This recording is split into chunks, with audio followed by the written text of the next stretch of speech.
Lucky Lefty podcast. The Onora boys are in the building, brought to you by Onora Whiskey, OnoraWhiskey.com, that premium American whiskey, OnoraWhiskey.com. And if you drink, by all means, make sure you do so. Responsibly. You got to do it responsibly, man. Audio edibles every day, Apple Podcast, Spotify. Hey, man, you already know how it comes off the lefty's arm, man. We spin it different. That's what we do. That's right. That's right. And you already see who's on the screen with us. So definitely, we told you guys we would get Cam McDaniel on to talk Lauren Landau, strength and conditioning, and where Notre Dame is going and moving into the future with that side of the program. But breaking news this morning, man, official. It was kind of bubbling yesterday that this was coming, and we finally got the official news. Mike Denbrock is returning as the offensive coordinator at Notre Dame. And you know how we started off, Left? What's smoking?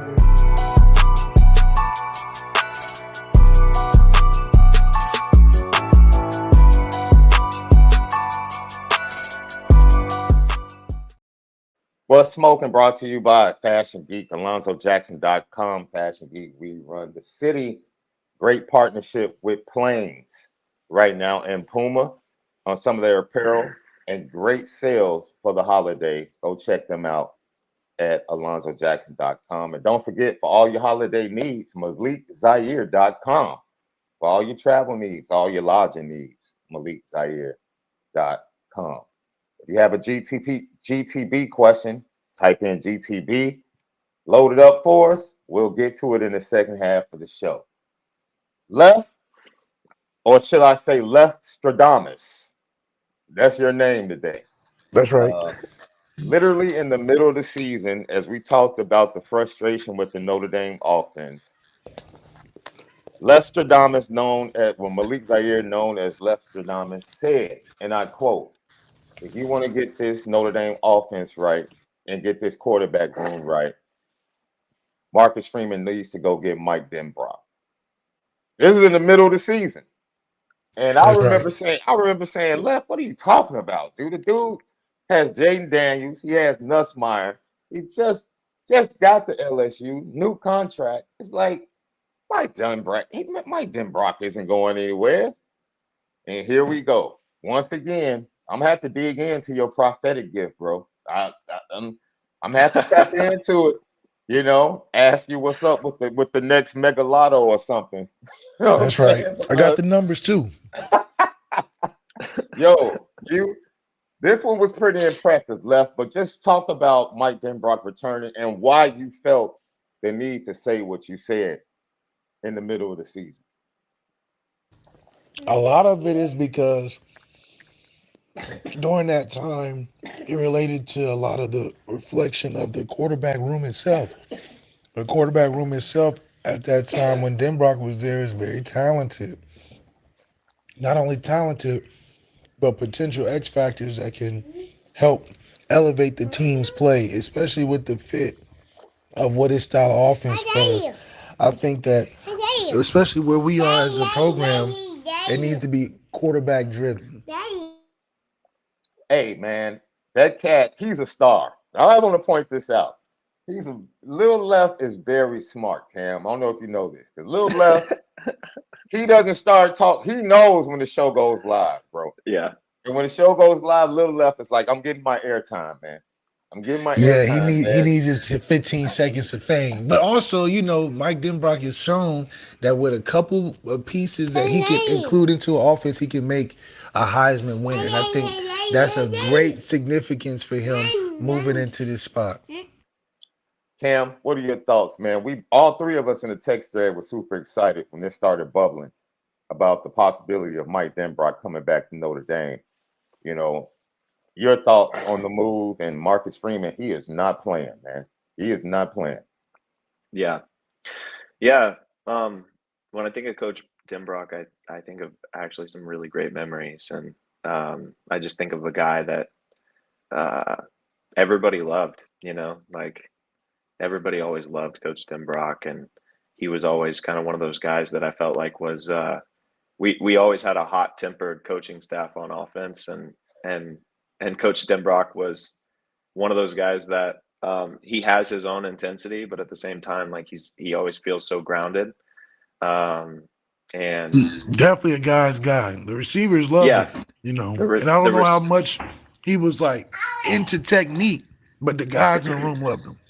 yeah, yeah, that's kind of my take on him as well. I just feel like he's one of those guys, and a true um like one of those guys that inspires greatness. So just you would go into his room, the running backs would go into the receivers room a lot, and you would hear him and just kind of like the intensity at which he would talk about execution.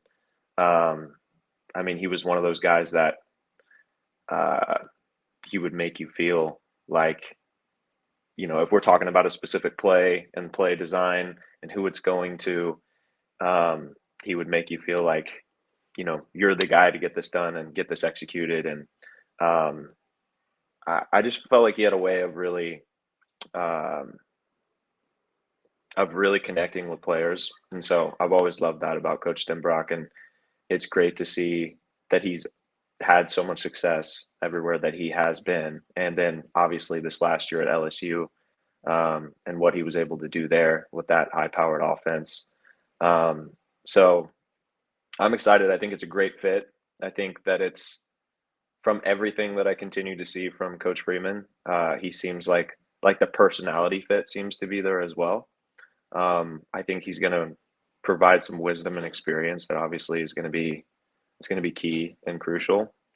Um, and then hopefully just the ability to bring like a really successful balanced attack, because I think that's been one of the things that has been difficult for Notre Dame to like really establish over um, well, definitely over the last like couple years, is really getting the running game going and the passing game going at a really high level. And I think usually we've either teetered to one side or the other, to where, for example, last year we had a really strong running game, and I think everybody thought that we were going to have a much more effective passing game than we did. And I think somebody like Denbrock is a guy that can put the pieces of the puzzle together and get that offense firing in a way that everybody's excited to see. And when Cam says everybody's excited to see, you know what he's really saying, Sean? Denbrock knows how to make stars. Not stars of the program where guys are happy in the building and the fan favorite. Stars that actually daytime TV is talking about. Yeah, it's true. ESPN got to talk about specific players, not just Notre Dame. Oh, that guy Audrey Estimate, that's a bad fella. Right. Stephen A. Smith, that's a bad fella over there at Notre Dame. Because he knows how to make stars, not just good offenses, stars. He turned, and for Deuce Knight to be excited, he sees that he made Jay Daniels a star. Yeah, If Left. Gino Gaduli claiming Desmond Ritter is turning him to a star, I don't know. But he can Mm. he can look at the future and see that, okay, this is a Heisman guy we're dealing with. I know that I can trust that in terms of developing myself. And that's Notre Dame has always missed that from some key positions, is that confidence that I listen to this guy, I can get to the league. Cardinal Tate missed that from the receiver room. A guy like Denbrock to the offense, he can feel a little bit better that he's gonna call the plays that neighbors had, right? What's the Yeah. other receiver LSU had? What's Thomas. his name? Thomas Thomas. and Neighbors. Yeah. Okay, I may not have the position coach just yet, but I like what's in there. But I know the offense is gonna put me in a position. yeah. And on that too, Malik, like what I remember from my experience at Notre Dame and kind of just like how he would dial in on the playmakers of our team. Like for example, like freshman year, it was Michael Floyd. I mean, obviously, like it was the Michael Floyd show, and he was an instrumental part of making sure that we were getting the ball to Mike and making sure that he was getting the touches that he needed. And then our sophomore year, it was Theo in the running back room, and so him and Coach Alford were working together to make sure, like, hey, let's get him in the backfield, let's get him in the slot, let's put him anywhere that we need to put him to make sure that Theo Riddick has the ability to make a play in this game. And then our junior year, it was TJ Jones, Yep, and TJ. and And he then turned. it was DeVaris, and then it was Yep. Will, right? So And that's when we went back to one running back had like 10,000 carries in the season, but we had a staple of running backs. You know what I mean? yeah, But you knew, but you remember players like Will. You remember players like Eifert. totally. We was the first in the country, I'd say, where we're like, oh, listen, we're just gonna line him up 1-on-1. He a tight end, but it don't matter because he's getting it. Yep. You're Literally right. forcing the ball to players. Like that's, I don't want to say that's his game. That's why I just dressed it up as he knows how to make stars. Well, totally forgot about Ive, honestly, but you're exactly right. I mean, even freshman and sophomore year, that's when I think my freshman year is the first year that Denbrock was with the tight ends, and See? he's the one. He's the one that literally developed. I mean, dude, when I got there, you wouldn't have thought like in training camp that Ive was going to be like the dude. Like you Mm. wouldn't have thought that. Like he was dropping balls. Like he was Yeah. did not look like the Ive that you started to see develop that season into the absolute star and legend that he now is at Notre Dame. And then by our sophomore year, like we had somebody that we had this deficit with Michael Floyd, but Ive was coming up as this star. Coming up, yeah. And so and then he goes out and recruits Will. He's got like Corey got DeVaris. Robinson. I mean, he made something out of Corey Robinson. Like, who's doing that? Dude, that guy's hands. That Yeah. guy's hands are still some of the most insane, naturally gifted hands I've ever seen from a guy that Ever. just wanted to play beach volleyball. Yeah, a guy that never wanted to play football. He wanted to study Italian and play beach volleyball. Like this guy did man. everything but football you would think was interesting to him. And then he'll go out there and do some things you like, man, you're just gifted. Like, how do you just gifted, bro? You are your dad's son for real. Yes, he is. I love that guy so much. It's awesome. Yeah, but lots to be excited about with Denbrock for sure, man. The guy is definitely a special character and obviously incredible at what he does as a coach, especially on the offensive side of the ball, and really just finding playmakers and developing offensive schemes around it, which I think is so huge. Like an offensive coordinator that is able to really like take their personnel and develop schemes around their personnel rather than I've got this scheme and I'm going to make my personnel fit into my scheme. That to me is you have to have that in today's age of football because there's so much fluctuation and versatility like year to year with the team. I mean, we're going to have a whole new quarterback this year. we got to like reinvent our offense. Like once again, I mean, Audrip's going to be gone. We're still going to have like strong running back room. We've got transfers like going out, transfers coming in, and it's just rebuilding the personality of that team and a scheme that's going to fit them in a customized and tailored way. And I can't think of a better guy to do that from my experience than Mike Denbrock. And I bet you it won't be no more community football either. You're going to know who the stars are. That's the most exciting part. Yeah. That's where you see the impact in big games, right? That's been the major talk you pointed to it, Cam, about the frustration with the offense this year. I mean, outside of the big games, they put up points. But when it came to Ohio State, Duke, Louisville, Clemson, that's when the offense struggled. And in those big games, you have to have guys going into that game like, we're going to get the ball to these are the guys that are going to take us there. And we have to get them the ball. That's what winning teams do. And you look at the 4 teams in the college football playoffs, Michigan, when they get in, they're giving it to their running backs. They're going to find a way to get their running game going and play action to those tight ends. That's what they're going to. Washington, it's going to be Rome Odunze and Michael Penix Jr. And that's who they're going to in the clutch, right? Alabama, they're going to keep the ball in the hands of Jalen Milroe. We're going to put it in his hands and let him make plays. And you have to be able to affect and impact those guys that you acknowledge. And it seems like he has a gift as a coach to identify and acknowledge who has the potential to be those guys early on and then pour into them and give them the confidence to feel like, yes, I can go out and execute and be that guy. And you guys said execution is key, and he harps on that. And it's funny because Marcus Freeman has been harping on execution for the last 2 years. It seems like every press conference after a loss, he's like, forget all that other stuff. If we can execute, we're going to be a really good team. And now he has an offensive coordinator that has that at the core. And it seems like it might end up being the perfect match for Marcus Freeman. LL question of the day.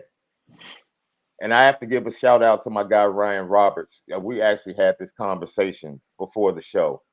What was the last combination of offensive coordinator, defensive coordinator that you could say was a good combination at Notre Dame? The last good combination of offensive coordinator, defensive coordinator at Notre Dame. Because this combination of Denbrock and Golden right now might be top 3 in the nation as far as coordinators. Well, Cam, you can answer to that. I was waiting on Malik. Man. I said Chip Long. I think it was Chip Long and Elko. Yeah. Honestly, I don't know, like if this strikes a nerve with Malik a little bit, but I don't know how it feels. But like I think when we had Matt LaFleur come in, after I think it was Van Gorder's second year, that combination seemed to be like really promising. And obviously LaFleur was coming in mostly as like a quarterback specialist and assistant. Yeah, LaFleur, yeah. But the dude brought a dynamic to the offense that I think was tangible. And he was there with Denbrock. So it was Denbrock, LaFleur, and BK were trying to like kind of all get along to run the offense. Yeah, that was when it was too many in the house. You know, that's when it becomes a little. I mean, negative. think about that. Think about how high caliber like all those guys are for like scheming up offenses. And it seemed like in theory we were going to have some pretty like awesome firepower that year. And that was our junior year or my junior year, and we ended up struggling a little bit. But year before, who was the OC? I guess it was Chuck, but I like Coach Martin's thing. I think that's why I committed to. I like Coach Martin. It was super basic. It was interesting, felt man. like I can't say that our offense was like crazy like firepower, but like we ended up like getting it done. Ev obviously had like quite the year that year, and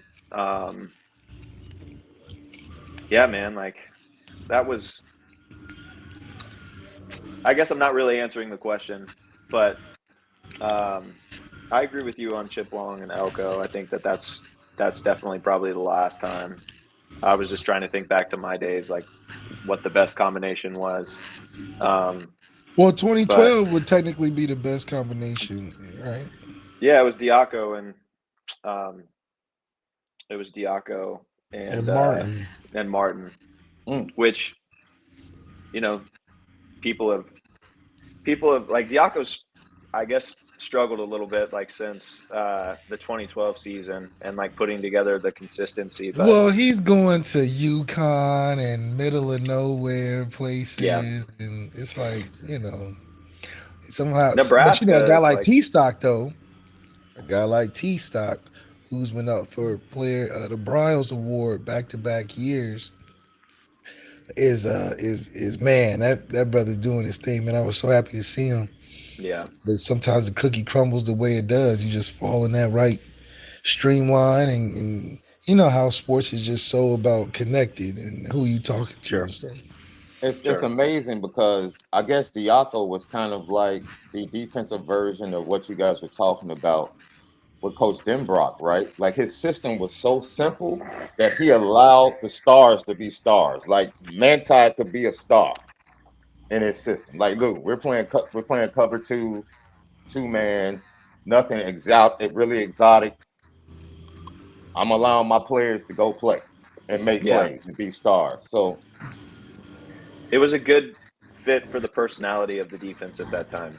yeah, Um, Diaco, like unlike Denbrock, Diaco kind of has like no chill. so yeah. so Yeah, he's Denbrock got chilled. Yeah, he's more Diaco. intense. He's more intense, man. So you get I mean, and defensive guys are usually just more intense anyway. So like it worked for that time. But man, I was in some of those defensive meetings because I played both ways in 2012, and like, oh my gosh, that was. I wish we would have had content from those film meetings and just like what went on. It was some of the craziest stuff, man. Some of the craziest stuff I'd ever seen. Oh man. Uh he was an absolute character. But So I'm gonna ask you guys, because you guys have opened up once again. The Honora boys, Sean Davis, Malik Zaire. Pleased to have our big bro, Cam McDaniel, with us right now. We're talking Mike Denbrock returning to Notre Dame as the offensive coordinator. You guys open this door, so I'm gonna go ahead and walk through it. Who on the roster now do you think Denbrock is gonna watch film and say, okay, I'm gonna tap into this kid? Like who do you see like right now that's coming back in 24 that you feel like Mike Denbrock is gonna say, okay, that's somebody I'm gonna get the ball to. Like I'm gonna make sure that this kid I, becomes a playmaker. I believe it's Jeremiah Love because of what he can do from the backfield and in the slot. I think he'll be really excited to see that.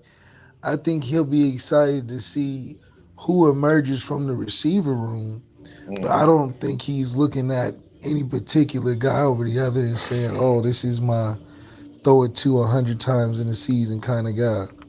Quarterback wise, I think he's excited to take the Steve Angeli, CJ Carr thing, but I think Denbrock will be more. Uh, I think he'll have a bigger hand in who is going to be able to go out there and play. Because I think he'll have a good synergy with CJ Carr, especially if it's all even. You know what I mean? What do you feel better about Riley Leonard now that Denbrock is going to be the OC and the play caller left? I feel better because I know he's not going to call anything out of the wheelhouse of his capability. Like because of his offense is usually pretty straightforward. It's not a bunch of nuances where it could trip you up or it's going to cause you to hesitate. But it's one of those offenses where you can make a lot out of it, aka get a Heisman out of it, Yeah. or you can just be just a game manager and just do good enough and play balanced well off of the defense. So it's definitely something where you can make as much of you can make as much out of it as you want. Hmm. But at the same time, I think from a eye test, it's going to be Cam Williams or Jeremiah Love. And then I think he'll have more synergy with CJ Carr and Kenny Minchie than a Riley Leonard. But I think he'll be excited to see different things he can mix and match with Riley Leonard. You know, one thing that you can go in the backstory of how Mike Denbrock ended up returning to Notre Dame. December 6th, we had talked about it previously, left when his name first surfaced for the job. That he already had a contract extension, right? And for some reason, you know, things didn't get approved or get finalized with that extension, which kind of opened the door and put the ball in Notre Dame's court. And Notre Dame took advantage of it, right? Because the buyout wasn't connected to the new contract, it was still connected to the old contract. And ultimately, you know, as I'll bring this GTB question up or mention it, someone just said, W.O. Lewis, thank you. Is this a final middle finger from Swarbrick to BK on the way out? You darn right it is. You darn right. Jack That's Swarbrick right. just gave Brian Kelly the biggest middle finger on his way out the door for throwing him under the bus as he left for LSU. How what did you end up saying? What do you mean? Just the hire itself. Yeah, Yeah, I'm that's the hire interested. itself. I'm interested in just what this can mean just moving forward from a recruiting standpoint. Hmm. Um, I think there's a comfortability and synergy there with Denbrock coming in and Mike and Well, even a Coach portal Freeman knowing standpoint. him. So I do think that when they come together, it'll be an easier transition. It's not exactly in house, but it's a familiar one. I Yeah. really truly believe that, man, Cam, all things work together for the good. And as much turmoil as this program seemed like it was going through 3 weeks ago, the success in the portal, the success of National Signing Day, the entire class being signed by like 10:22 a.m., no drama, moving forward, hit Mike Denbrock. It's like for everything you went through, man, be Yeah. grateful for the way things have ended up. That tends to be the story with Coach Freeman so far is like when like major things hit, um, the response has been there, Hmm. and um, there's been ability to pull through in areas, even if it's going to get confirmed as a Catholic, like after a big loss, like Hmm. something, like he finds a way to like make the most out of these scenarios. And from what I've seen so far in recruiting, after the people that have left in the portal and the drama that was going on there with Chancey Stuckey and like all of like the receivers that started to bounce, um, he's pulled together some pretty awesome uh, some magic, really. like Man, uh, with he this whole really thing. is. He really Yeah, is. And it makes you feel good about the direction of the program, right? Because he fully understands the limitations. He doesn't make excuses. And then he understands what we can do, yeah, right? And how we can get there. And he's going to do that, man. And if he has to, like last year, if he doesn't get his guy and he has to promote from within, nothing changes. He still has high expectations for the program, the team. He expects to make it to the playoffs. None of that changes. And I like having a guy at the helm. It's almost like having a Michael Jordan, Kobe Bryant, LeBron James. Realistically, it makes a difference who you have around them, but their expectations, regardless of who's on the floor with them, is like, yo, let's go win. Like we can win. Like I'm yeah, on the court. We can win. And yeah, that's Marcus Freeman's to me as a head coach at Notre Dame. Like I hear all of that. I understand. We can win. Like yeah, let's go do it. yeah. And those are big comparisons for sure. But I would agree the demeanor at which he's uh, attempting to operate, and honestly, like the guy just is an incredible, like he's an incredible like marketing package for indie, like in a way, like not trying to like be objectify like the dude in any way, like shape or form. He just exudes this like kind of essence of like high quality dude, family guy, like competitor, all of the like all of the alchemy that you would want to kind of like um create for a Notre Dame avatar. I mean, like the best looking coach in college football, like honestly, like straight up. Like, Yeah. dude, the guy has all the things like going for him in so many ways. Like continues to be a guy that players love. Um, all of that's huge, man. In this day and age, like all of that is absolutely huge because we're already I mean, you heard what Riley Leonard said about or I don't know if it was Riley Leonard that said this, but one of the new guys out of the portal said, I'm coming to Notre Dame because like this is the place that gets the most exposure week Oh, in and week absolutely. out. Like, Absolutely. and like we're That's the in. frustration, right, Cam? Like if Notre Dame went full investment in the football program, dude, it wouldn't even be fair. It just wouldn't. It just wouldn't be fair to the rest of college Well, football. but the thing is with the like how, and we're seeing obviously the metamorphosis of college football right now, and like big ways, and things moving towards these kind of conferences and playoffs, and the way that we're looking to do it now. The data like is monetized, man. Like the amount of coverage that you get is monetized, and these kids, especially like kids coming out of the portal that have been in college a little bit and maybe been at like some of these bigger schools, and they're recognizing like, yo, like Notre Dame, like every week has got the ability to push my brand out there in a way that nobody else does in the country.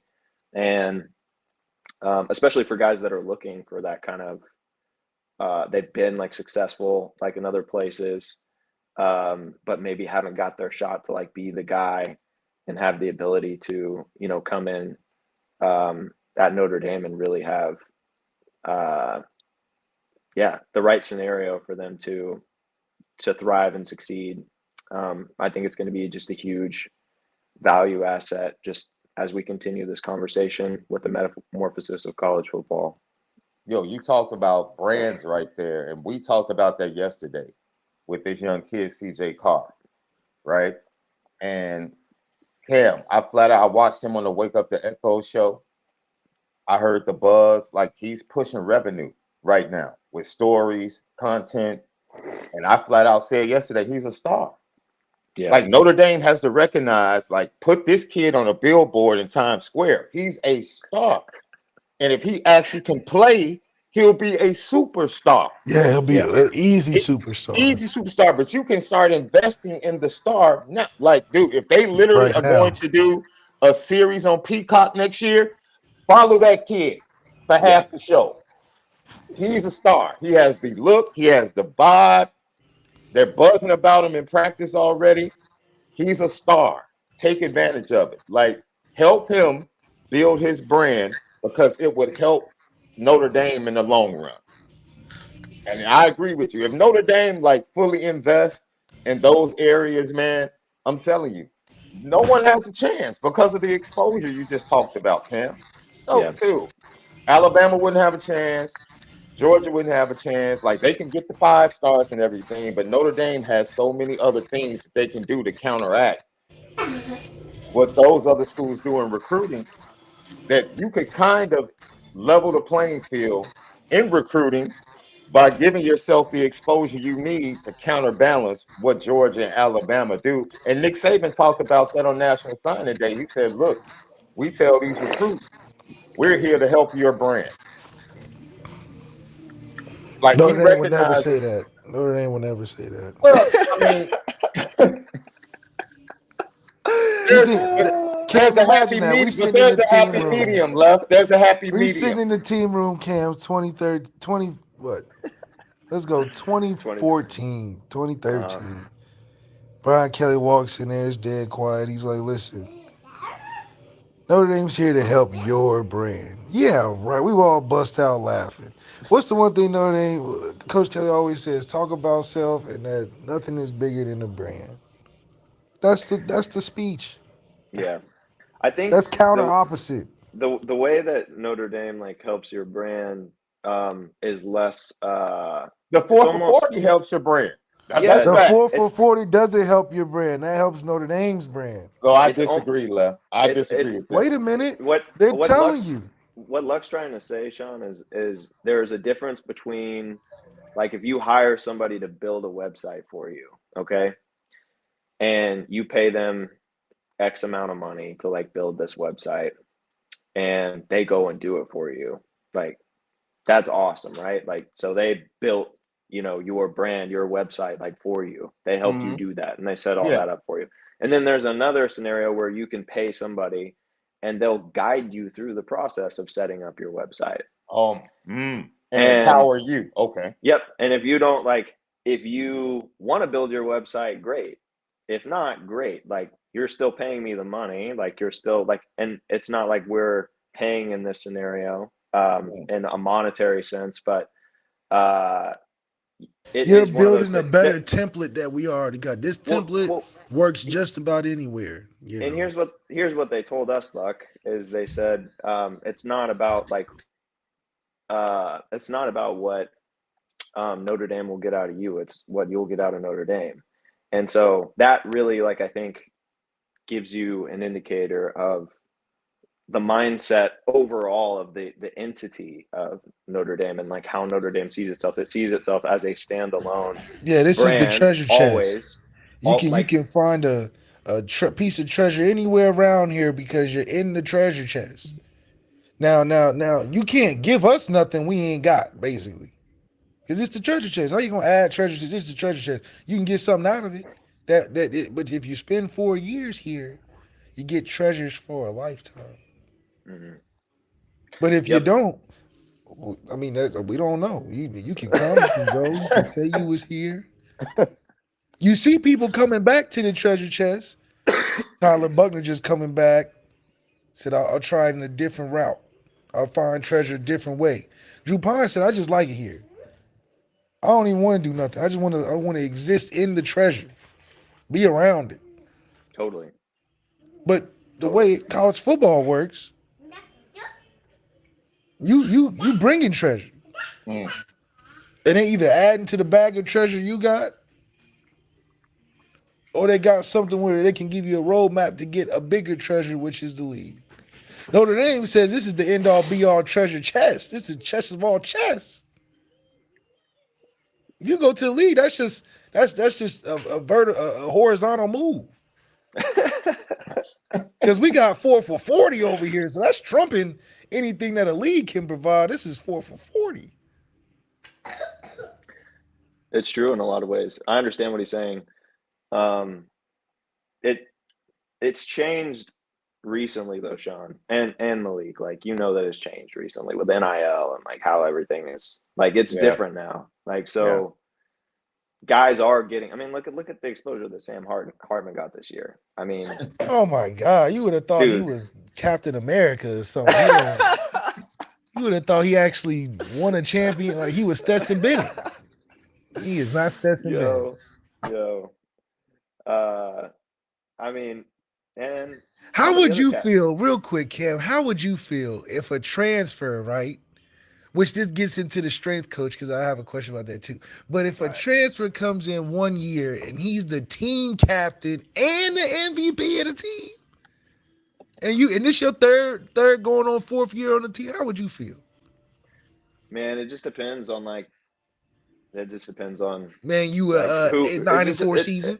9-4 season depends. It just depends on like who he is, and like I don't know Sam to that level, but like you wouldn't know him in 1 year either. I mean, you know somebody a lot better. So after a training camp, you know somebody a lot more intimately than you did before. So I wouldn't if I had my roommate James Onowalu, if a transfer came in for 1 year, I would be upset because I'm like, if anybody, let my roommate get it. We've been in here working this whole time. You gonna let a 1 year guy get the MVP of the team? That's like going into somebody's house and sleeping on their bed. Yeah, you just gonna sleep on the bed. You're not gonna get the guest room at all. I guess to me, I don't understand why Audric doesn't get that, but like I just think that's kind of he was making historic moves this year. Like the dude did some absolutely unbelievable things. And I hear what you're saying. I guess it just really just depends on the dude, man. Like, I think the analogy, if it was you, like, okay, Sean, I got that. I got it together. Malik, if it was you, for example, like if you came in, as a 1 year guy, like just say like I'm on Florida's team, okay, and like you coming in with like your personality, your charisma, like your leadership, and we your 9-4. Are we 9-4 though? Even if you're 9-4, man. Oh yeah. See, it's different. But this is what the team gotta have an expectation of these transfers because they let guys like our good old safety from Northwestern come in. You would not let Brandon Joseph off the hook I ever, can't. You would know you? why I can't let up? Because it's the attitude that comes in. Oh, I'm just gonna come in here and be this first rounder for 1 year deal with Notre Dame. That's how they looking at it. And I'm like, wait a minute. We done put blood, sweat, tears, 3 years. It's like this, Sean. What if your daughter brought her boyfriend came to Chicago to come to your house for dinner, right? Would I would you have let first of all, your I would have daughter to and invite him, and would that's you a let long your shot. but you invite him now? You invite him. You know, it's a one time, it's a one dinner pass. Right, right, right. Now you don't know him from a can of paint, but you heard nothing but great news, right? You done got the stat sheet. The man is doing all types of internships. He about to live a nice, healthy career. Stat sheets, the paper. You heard about it. Would you let your daughter and him sleep in your bed for the trip?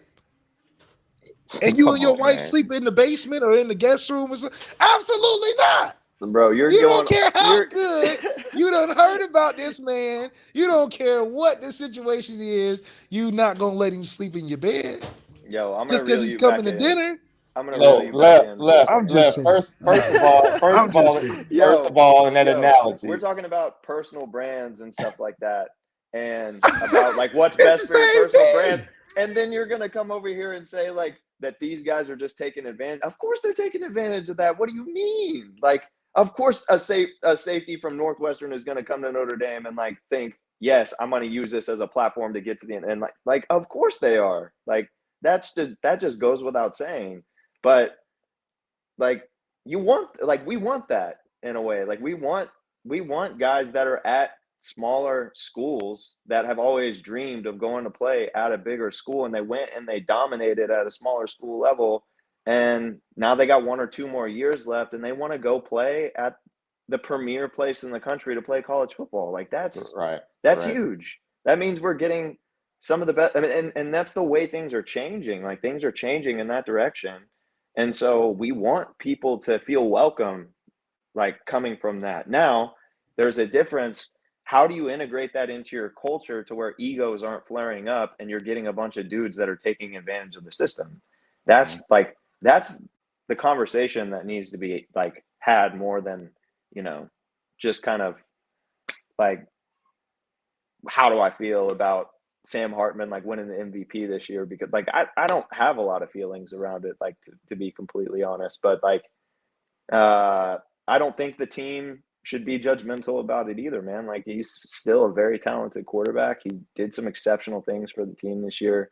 9-4 is not like where people, you know, that's a fan base like want to be at the end of the year. But Yeah. like this team, like this season, like Sam Hartman was the guy. And so for that team, it'll never be the same. Like Sam Hartman led this team like this year, and that'll be special for those seniors, for the people that are a part of this team, and like it'll always be a memory. Just like, you know, But we our have to align the views. Sam was only the guy because he was pushed to be the guy because of the expectation.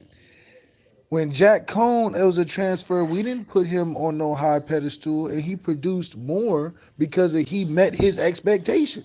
true. I'm It's just true. saying, let's stop rewarding guys who don't meet the expectation as the end all be all or the season motivator just because we said so. I think if we gave the expectation to Sam to say, hey, we just looking for these, well, it wasn't even that. It was we needed 3 games to win from an expert quarterback. That was the deal. And I just think he didn't meet his side of the obligation enough to treat it as if he's the team end all be all because that's Aldrich. How would you handle that differently then? Like as somebody that you want to bring a bit like a quarterback, a competitive quarterback in from the portal, how would you handle that differently? How Well, would I you think it would have been handled or felt or thought about a lot differently. I don't know if they had this conversation, obviously. But before Sam Hartman coming in, I would have said it just like that if I'm Marcus Freeman. This is yeah. the state of our team.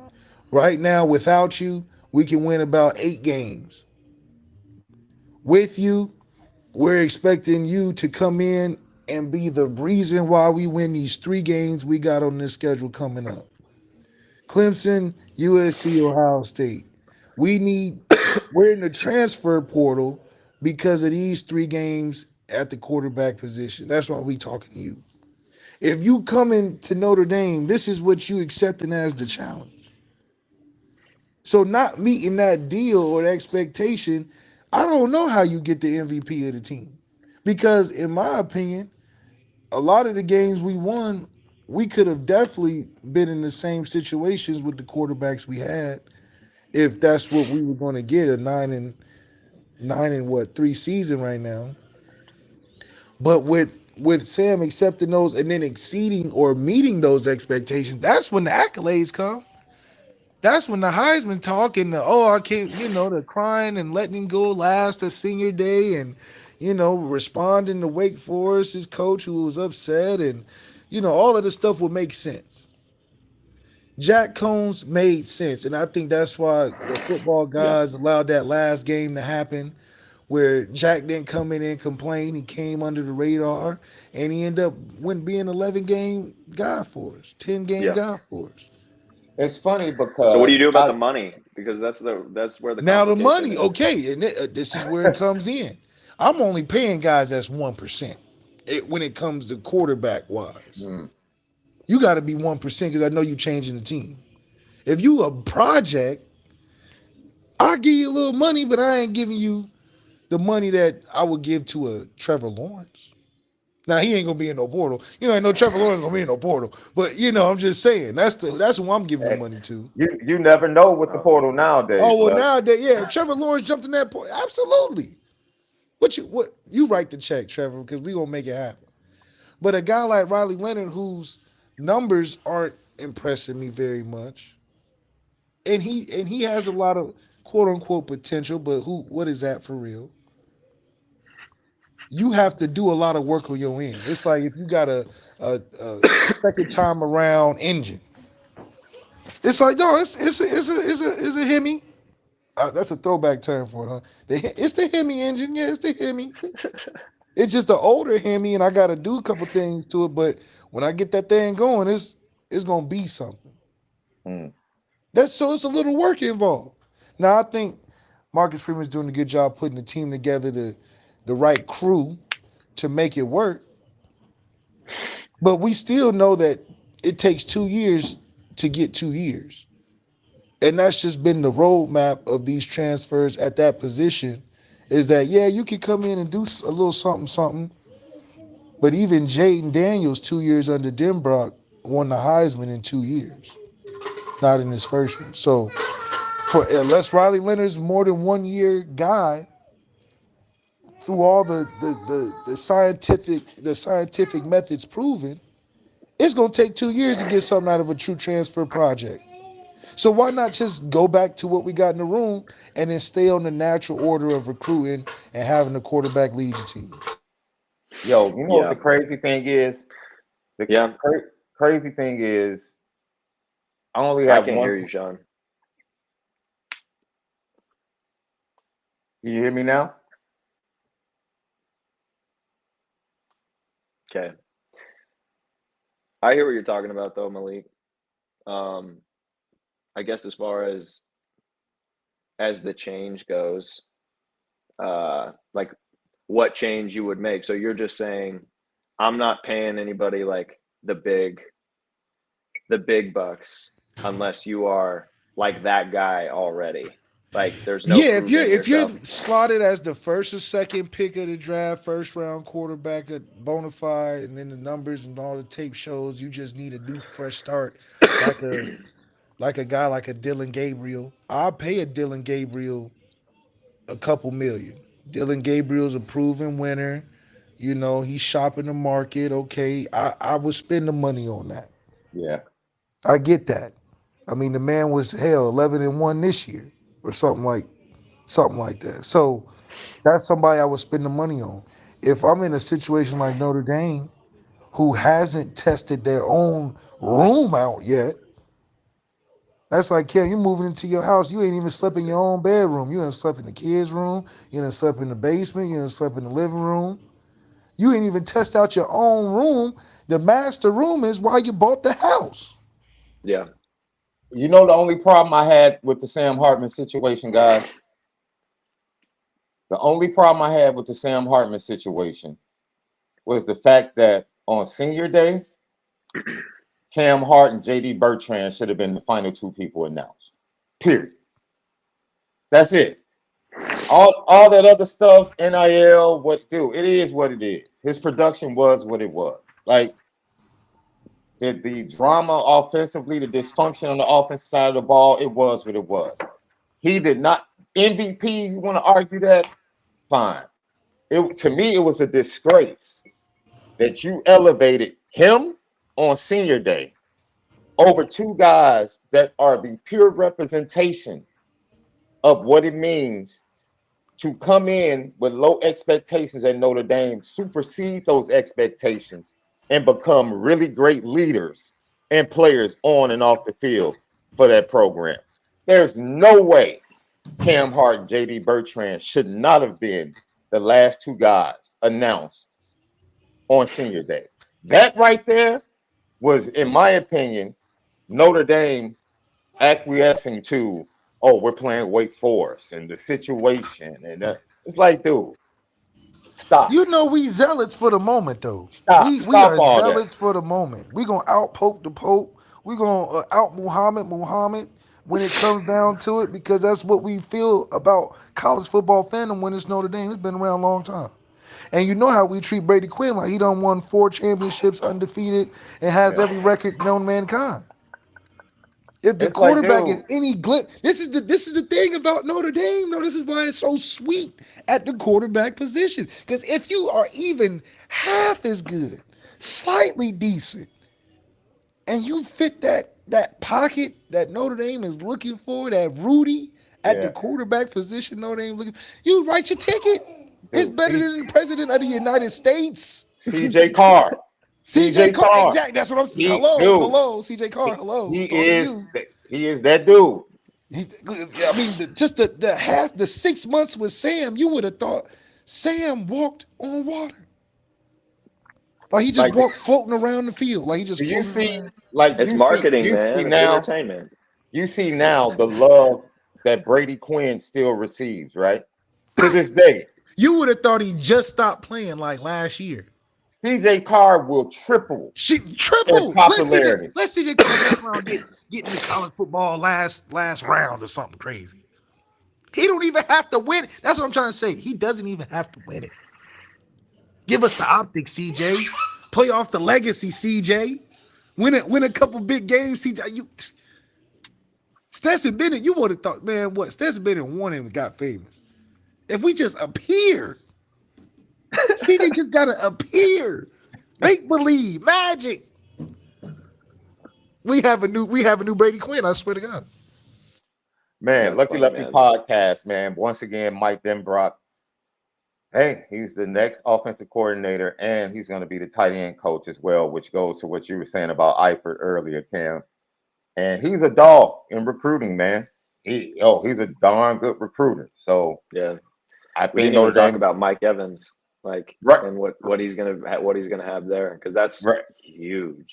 yeah, Like, we talk about the playmakers and people that he's gonna be making sure they're getting them. I mean, like, Mike's one of those guys that just proved this year when we got to force some stuff, like, yeah. you're gonna get it. He's gonna make some plays. So I'm excited to see that metamorphosis happen with Denbrock there with him. And the fact that we are showing love because we weren't on the CJ Carr train like that as far as like, oh snap, this dude is a 5-star. Like this dude's arm is like ridiculous. Like we weren't on that. We were like, yo, he's a really good player. He's a really efficient quarterback. Like he's going to complete a high percentage of passes. He can make some plays off script.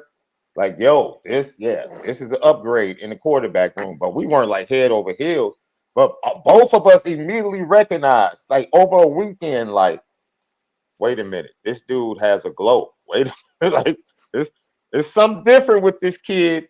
Like you listen to him talk, Yeah, you see the way he looks. It's like, okay, this kid is. We can recognize that. Like, yeah.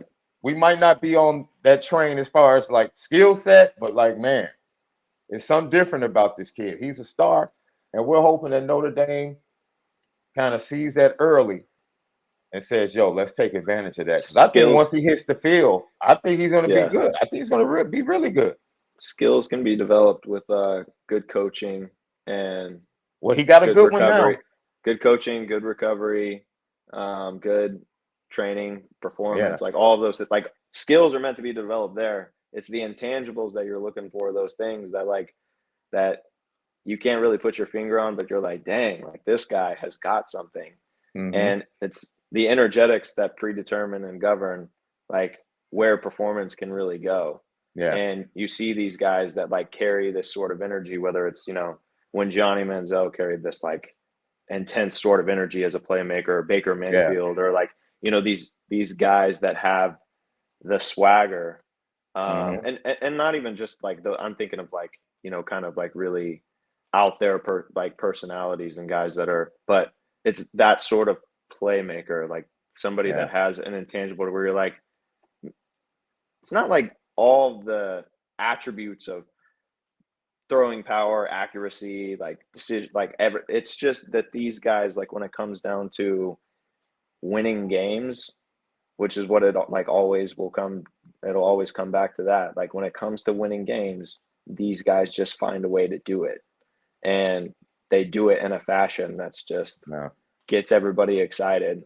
And I hope CJ Carr is that guy. That would be amazing. Cam, if the on-field performance is good, sky's the limit. No. Like, if it's decent. Look, what was we doing for Jimmy Carson? We done flew him on a private jet, the first 5-star to fly on a private jet on his official visit. Some crazy. Did we do some crazy stuff? I mean, look, Lucky Lefty podcast, man. Coming up, Lauren Landau is the new strength and conditioning coach. Cam McDaniel is here to talk about plyometrics, all that other stuff that Malik and I really, that's why we call Cam, because it's like, dude, you need to come on and talk about this stuff, because, strength and conditioning for us is like, man, go ahead and bench 225, do 5 reps, then go to the squat machine and do 500, squat that, and then go run a little bit. But Cam McDaniel will break it down. Lauren Landau, new strength and conditioning coach at Notre Dame. Why this was a good move for Notre Dame and Marcus Freeman right here. Lucky Lefty Podcast. We spin it different. We're back. Lucky Lefty Podcast. CFB Nation. Left. You already know. We're presented by Twisted Tea. Yeah, Left. That man, that harmony sounded like we had too much eggnog last night. That wasn't our best effort. Man, that Christmas coming around soon. What's that? 3 days? Are you a tradition guy, Cam? You drinking the eggnog, or you got some healthy eggnog with some vitamins and minerals? I've never been a big eggnog guy myself. So. Okay, yeah. I'm not an eggnog guy. I like the apple cider. Yeah, I like the ciders for sure. And then we have some of our own kind of family traditions, I guess. Like we usually do turkey. Then we make we'll do like a turkey on sometime during the week during Christmas. And then we do turkey tacos like on Christmas morning. Turkey tacos. Yeah. Hard shell or soft shell? Soft shell. So soft shell, like eggs, cheese, and turkey. And it's awesome. So you double turkey on the holidays? So wait a minute, do you ground the turkey, or do you just leave the turkey as is, like in a slice? You know how turkeys are like super moist. Usually, like it's the dark meat that we're using for the tacos.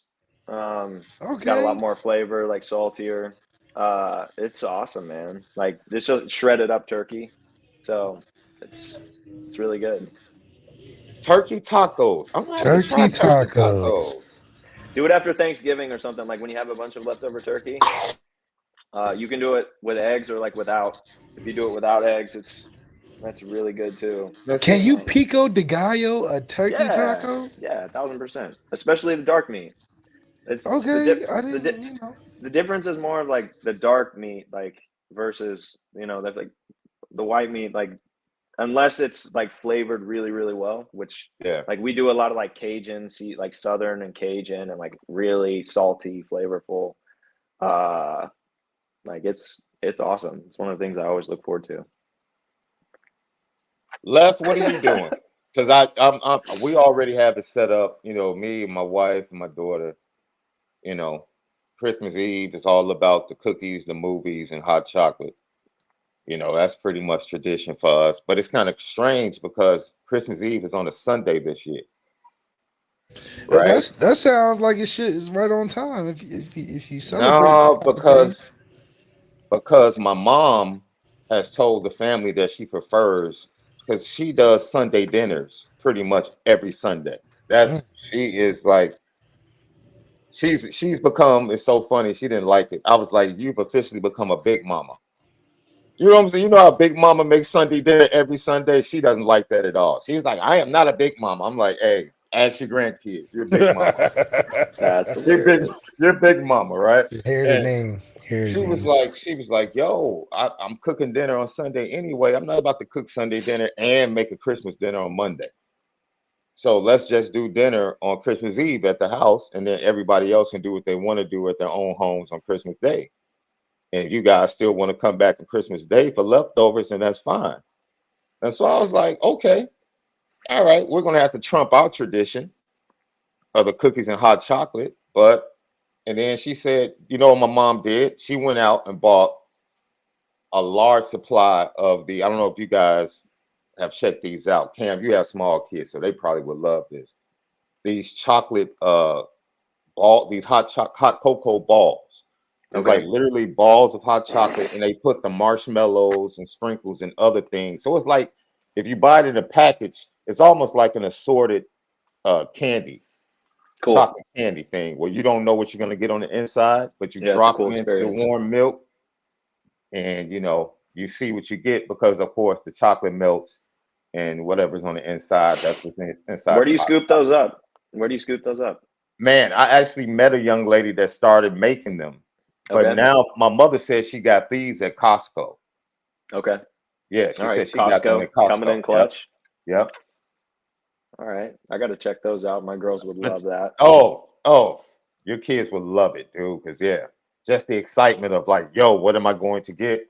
It's pretty cool. So my mother went and stocked up, and she was like, you guys can do that here on Sunday night, and we'll watch a movie together. So it's pretty cool. I'm looking forward to it, man.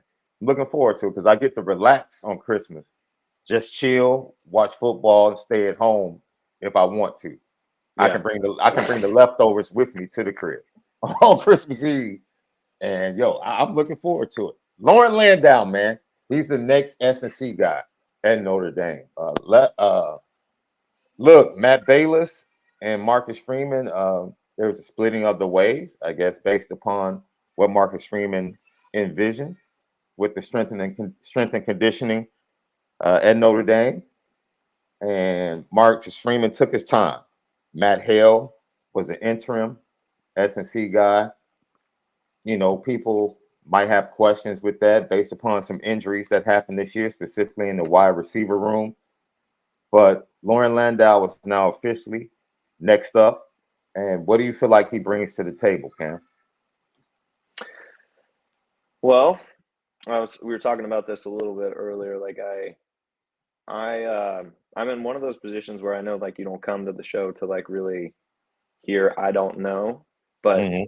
that's kind of the way that I feel about Lauren Landau at this point. I've looked into some of his stuff, Yeah. watched, what seems to be kind of his pillars for success. A lot of it leans on plyometrics, which I'm a huge fan of having a great foundation in plyometrics. I think a lot of people talk about plyometrics in a way that sounds like they know what they're doing, but like they really don't know how to like use it for performance and performance therapy, which is something that I really feel like if we were going to integrate anything that like changes the game, it's kind of that it's an in between like strength and conditioning and in the athletic training room, which is performance therapy. Mhm. And that's the spot I'm really interested. Like, hey, can you use your knowledge of plyometrics the way that I feel like everybody talks about you? And like, it seems like you've worked with, Christian McCaffrey and like big names like this. I mean, that's the thing in the strength and conditioning world. Like, people can, like, you go talk to any strength and conditioning coach, and if Christian McCaffrey came to work out with like one of his dudes that works, out of the gym in Dallas, now he's going to say, "Yo, Christian McCaffrey, like I worked with Christian McCaffrey," or like whatever. But this guy apparently like really has like worked with him in the past, and like other like really big names in other sports. I love the fact that he's not just a single sport guy, because you can bring elements and creativity of really crafting movements, and like I call like a really good performance coach, and I like the term human performance coach over strength and conditioning coach. I think strength and conditioning like if we go to TCU right now with Coach Kazkazidi, who's a friend of mine and like a dude that is doing exceptional things and has done exceptional things everywhere that he's been as a human performance coach. That's what his staff is called. Like, they're human performance. They're not strength and conditioning. And everything about what they do is the full gamut.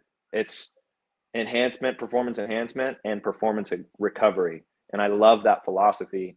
And that's where I'm trying to figure out, does Loren Landau have the ability to take this information that it seems like he knows? A lot of it that I saw online was about, speed training and developing acceleration. And he's really focused on, the first 10 yards. And I like that. I think all of that is a good foundational philosophy for developing athletes in football, because it's really like, it's a game of 10-yard bursts and like the ability to accelerate and change direction more than, linear lines. And so I think he's got a good foundation on that. I want to see, can you take your knowledge and understanding of plyometrics and bring it into a performance therapy package at Notre Dame that ultimately does like help people like with soft tissue injuries during the season? I know that we're going to like, people have mixed opinions. I've listened to a few different podcasts on what people thought of Loren Landau with the Broncos, what some of the guys, like some of the Notre Dame like nation is just thinking of Loren Landau right now. And it seems like the players with the Broncos really loved him. It seems like the fans like didn't like him as much because they had soft tissue injuries while he was there, and they were blaming him for it. And then people that were on the staff were saying like, you can't blame, Loren Landau for this. This is not like on him. And so it kind of leaves it up in the air for me, because I'm like, part of me is like, man, if you're the strength coach and your team is laden with hamstring injuries and soft tissue injuries, part of that is going to be on you. Like, it's got to be, in my opinion. Not all of it, like, because these are individual, like, especially at the professional level, there's so many limitations that these guys have.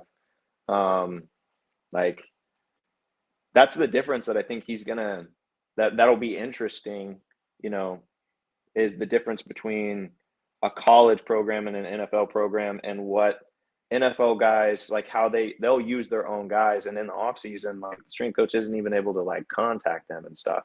So, which is different, obviously at the collegiate level, you're only with your strength coach, and like you live with them, and you like, that's your dude. He becomes like your new head coach in the off season. And so it'll be interesting to see how things convert into this next season, and what the soft tissue injuries look like. Because I think not just like getting a hamstring injury is one thing. How do you recover after that? Like, we were talking about playmakers earlier. We saw Greathouse at the beginning of the season just like turning heads, and then he gets some hamstring tweaks around Ohio State, and like, where did he go? Like, he was almost non-existent and a non-factor for the rest of the season. And I don't think that's because of his like playmaking ability. I think the guy is an absolute freak. Like, I watched him I watched him in Texas high school football, like with Austin Westlake, and like what that guy did and why he was the most, like one of the most heavily recruited wide receivers in the country. And he came in, you know, at the beginning of the season demonstrating that I may be a true freshman, young guy, like, but I'm going to like make plays here. Like I'm going to turn heads. And he was doing that. But I feel like there's just guys that get injured and they stay injured instead of recovering fully. And that's where performance therapy comes in. That's where you're able to use plyometrics, shock method. Dr. Yuri Verkhoshansky with USC, who's been there for over 40, like he's the father of plyometrics that brought it over to the United States. Like you see like collapsed recovery timelines, and that's what we're looking for. We're looking for that. Like we're entering into those days. You see a guy like Aaron Rodgers, you know, get medically cleared from an ACL injury that usually is season ending, and we're just like hoping you get back next year like fully healthy type of thing.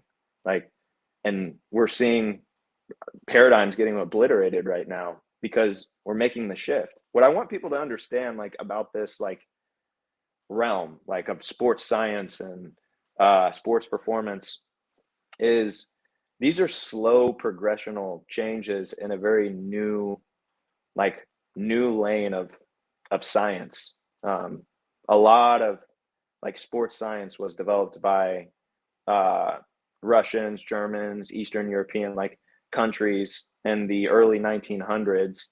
And I mean, even the stuff that you looked at, like with what Adolf Hitler was doing with some of his guys, and like the crazy human performance stuff that he was trying to like push them through, and that evolved, and like Russia like really started to like understand plyometrics, and that's what made them a competitor, even though their weather is not ideal for producing incredible track athletes. They were able to do it like because they got creative and they started to implement, you know, sports science techniques that are now foundational to where we are today.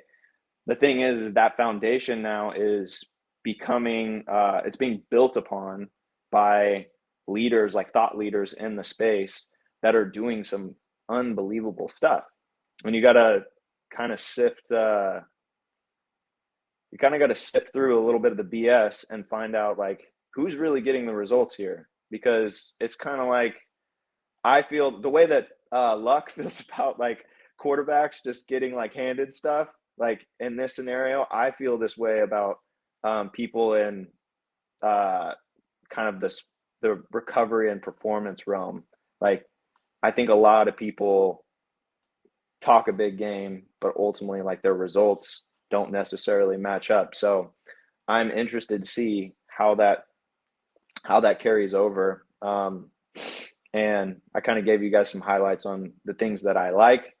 The things that I'm unsure about are just like I want to see you know, this team next year be able to have less soft tissue injuries and better recoveries, like faster recoveries. And I know some of that's the athletic training room, and I know like those are the same guys that when I was there with Rob Hunt and Mike Bean, and like they have their way about going about things. And I would say it's effective to a degree, but you need performance therapy. Like you need plyometrics, you need a real guru that has an exercise science, human performance mind to be able to put all the pieces of the puzzle together and say, this is what we're doing for injury prevention, and then for recovery to collapse these timelines, because it's possible and people are doing it now. Individual athletes are finding these techniques and learning how to do this.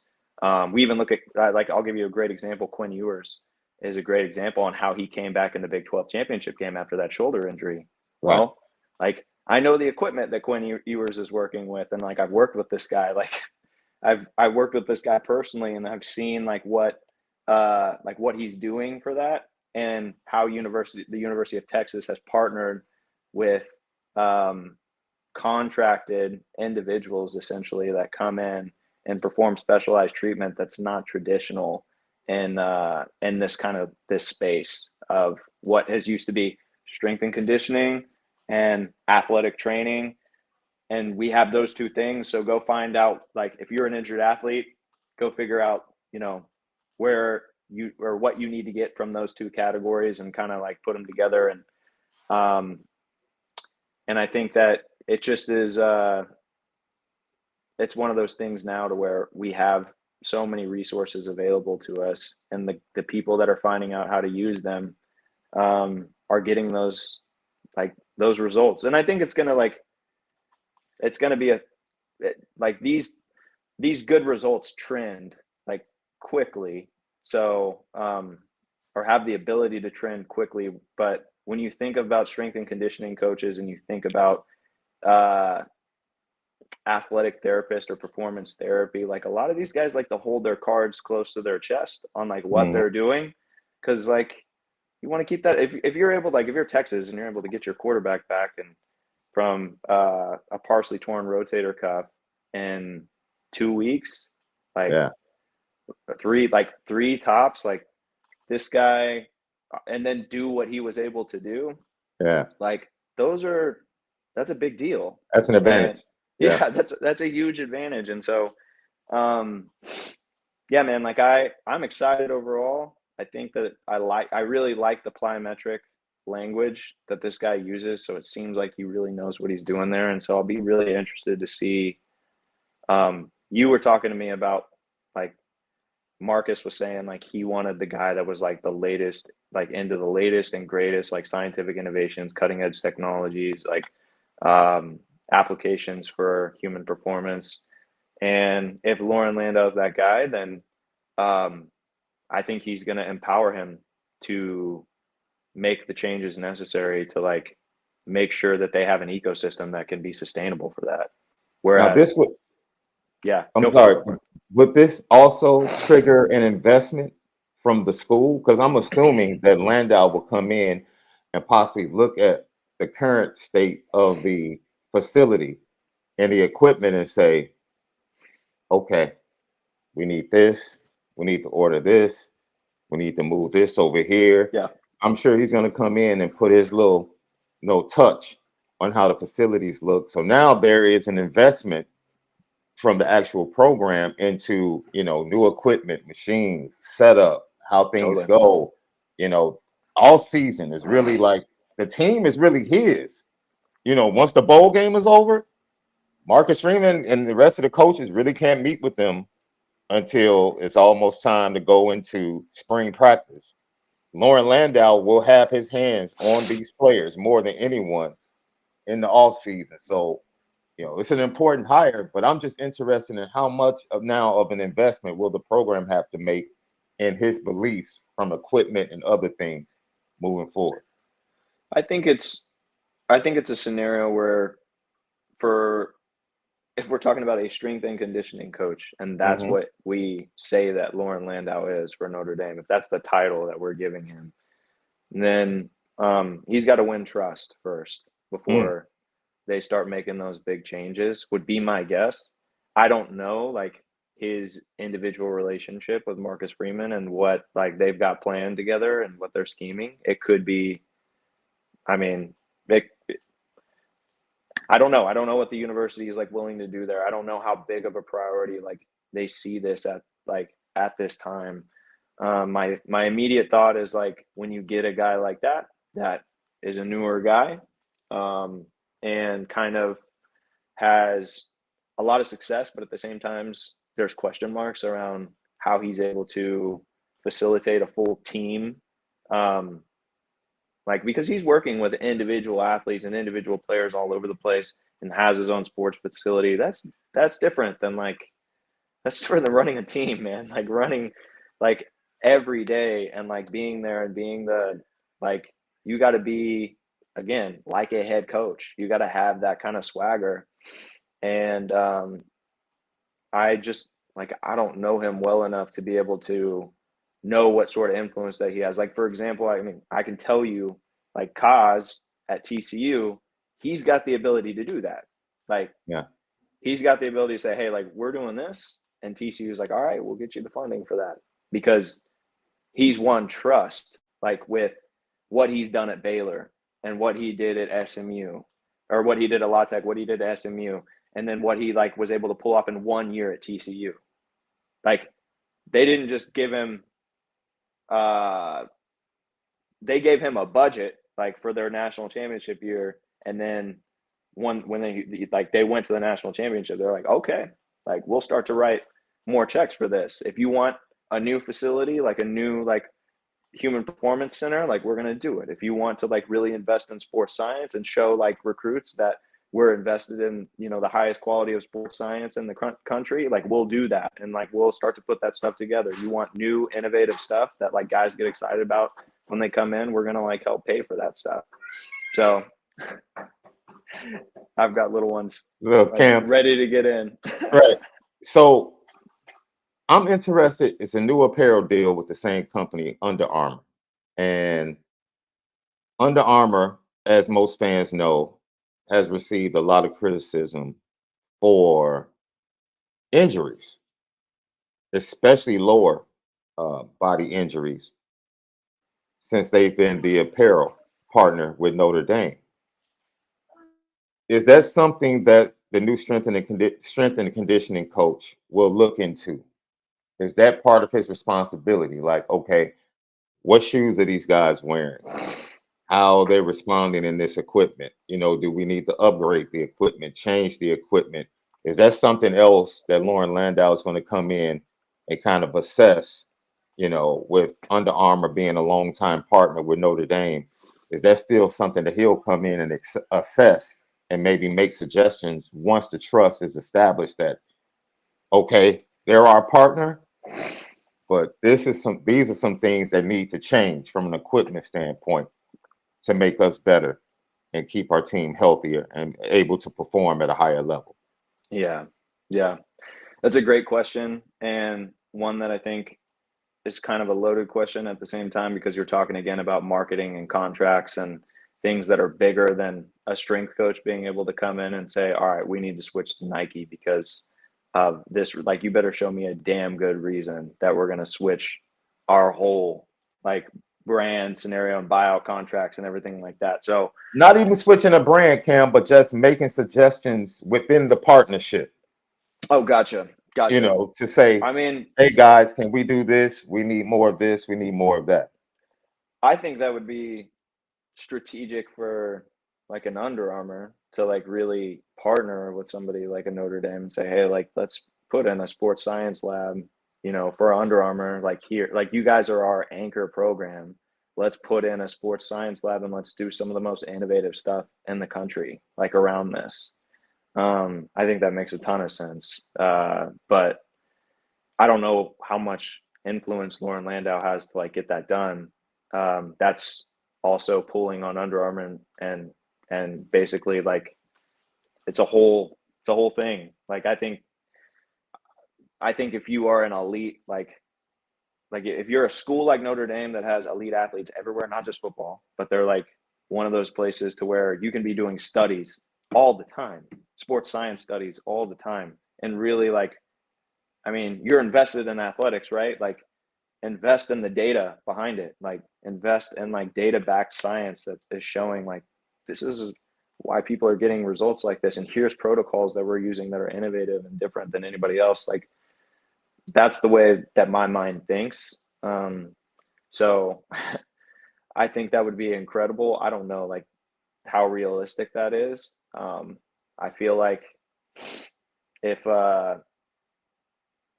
they wanted to do it though, I feel like that's something that like that could get done. I think that recruits would love that as well, and it would draw in just a ton of attention, because that stuff is cool, man. Like human performance, like I mean, we got to think about like performance cars, or performance vehicles.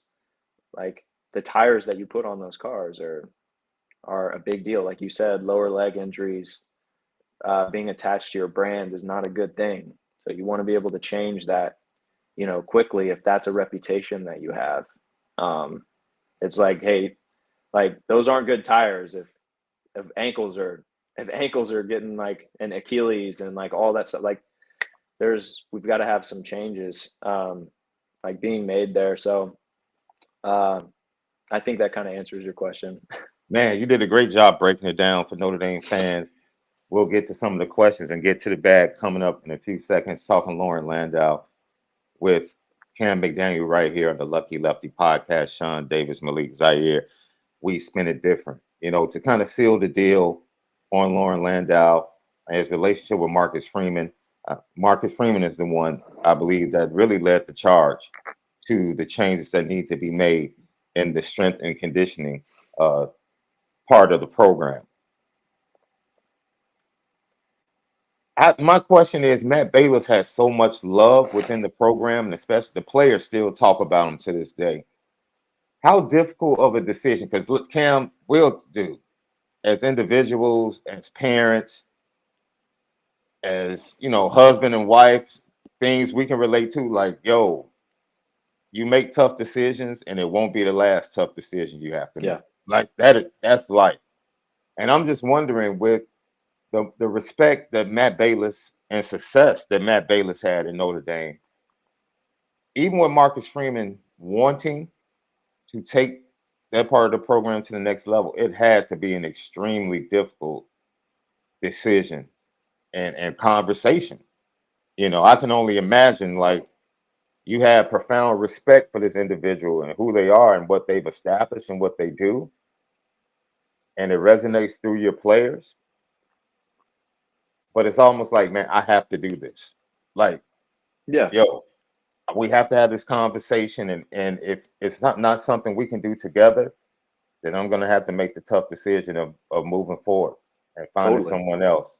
And yo, you just got to think at the end of the day, almost like if Marcus is a general and he's got an army of individuals that have this particular potential, you want the person that you trust the most, or you want somebody that you feel confident is going to help train up your army in the way that you want the execution to go. Mm-hmm. And if there is even if you've got a sage that's like somebody that's well respected, he's wise, he's got a Yoda-like presence like within the program, and like a respect that's obvious. If there are fundamental differences in just your philosophy on human performance and my philosophy on human performance, for somebody that's a head coach and they're trying to create the best opportunity for guys to or for your team to win, and for your army to be trained up in the way that you feel like they need them to be trained up in. Hard decisions for sure, because these are relationships at the end of the day, and they're always, they'll first and foremost be relationships. But that's this sport is marketing and entertainment. Like we always go back to it, man. Like it is that, and so we can make these transitions look smooth and like, hey, everybody's cool now and blah blah blah blah. Like, and most of the time it is like that. But obviously something was needing to change. Yeah. And it's not like, I don't think anybody would look at our program and look at the injuries and say like we're leading the country and injury prevention and recovery.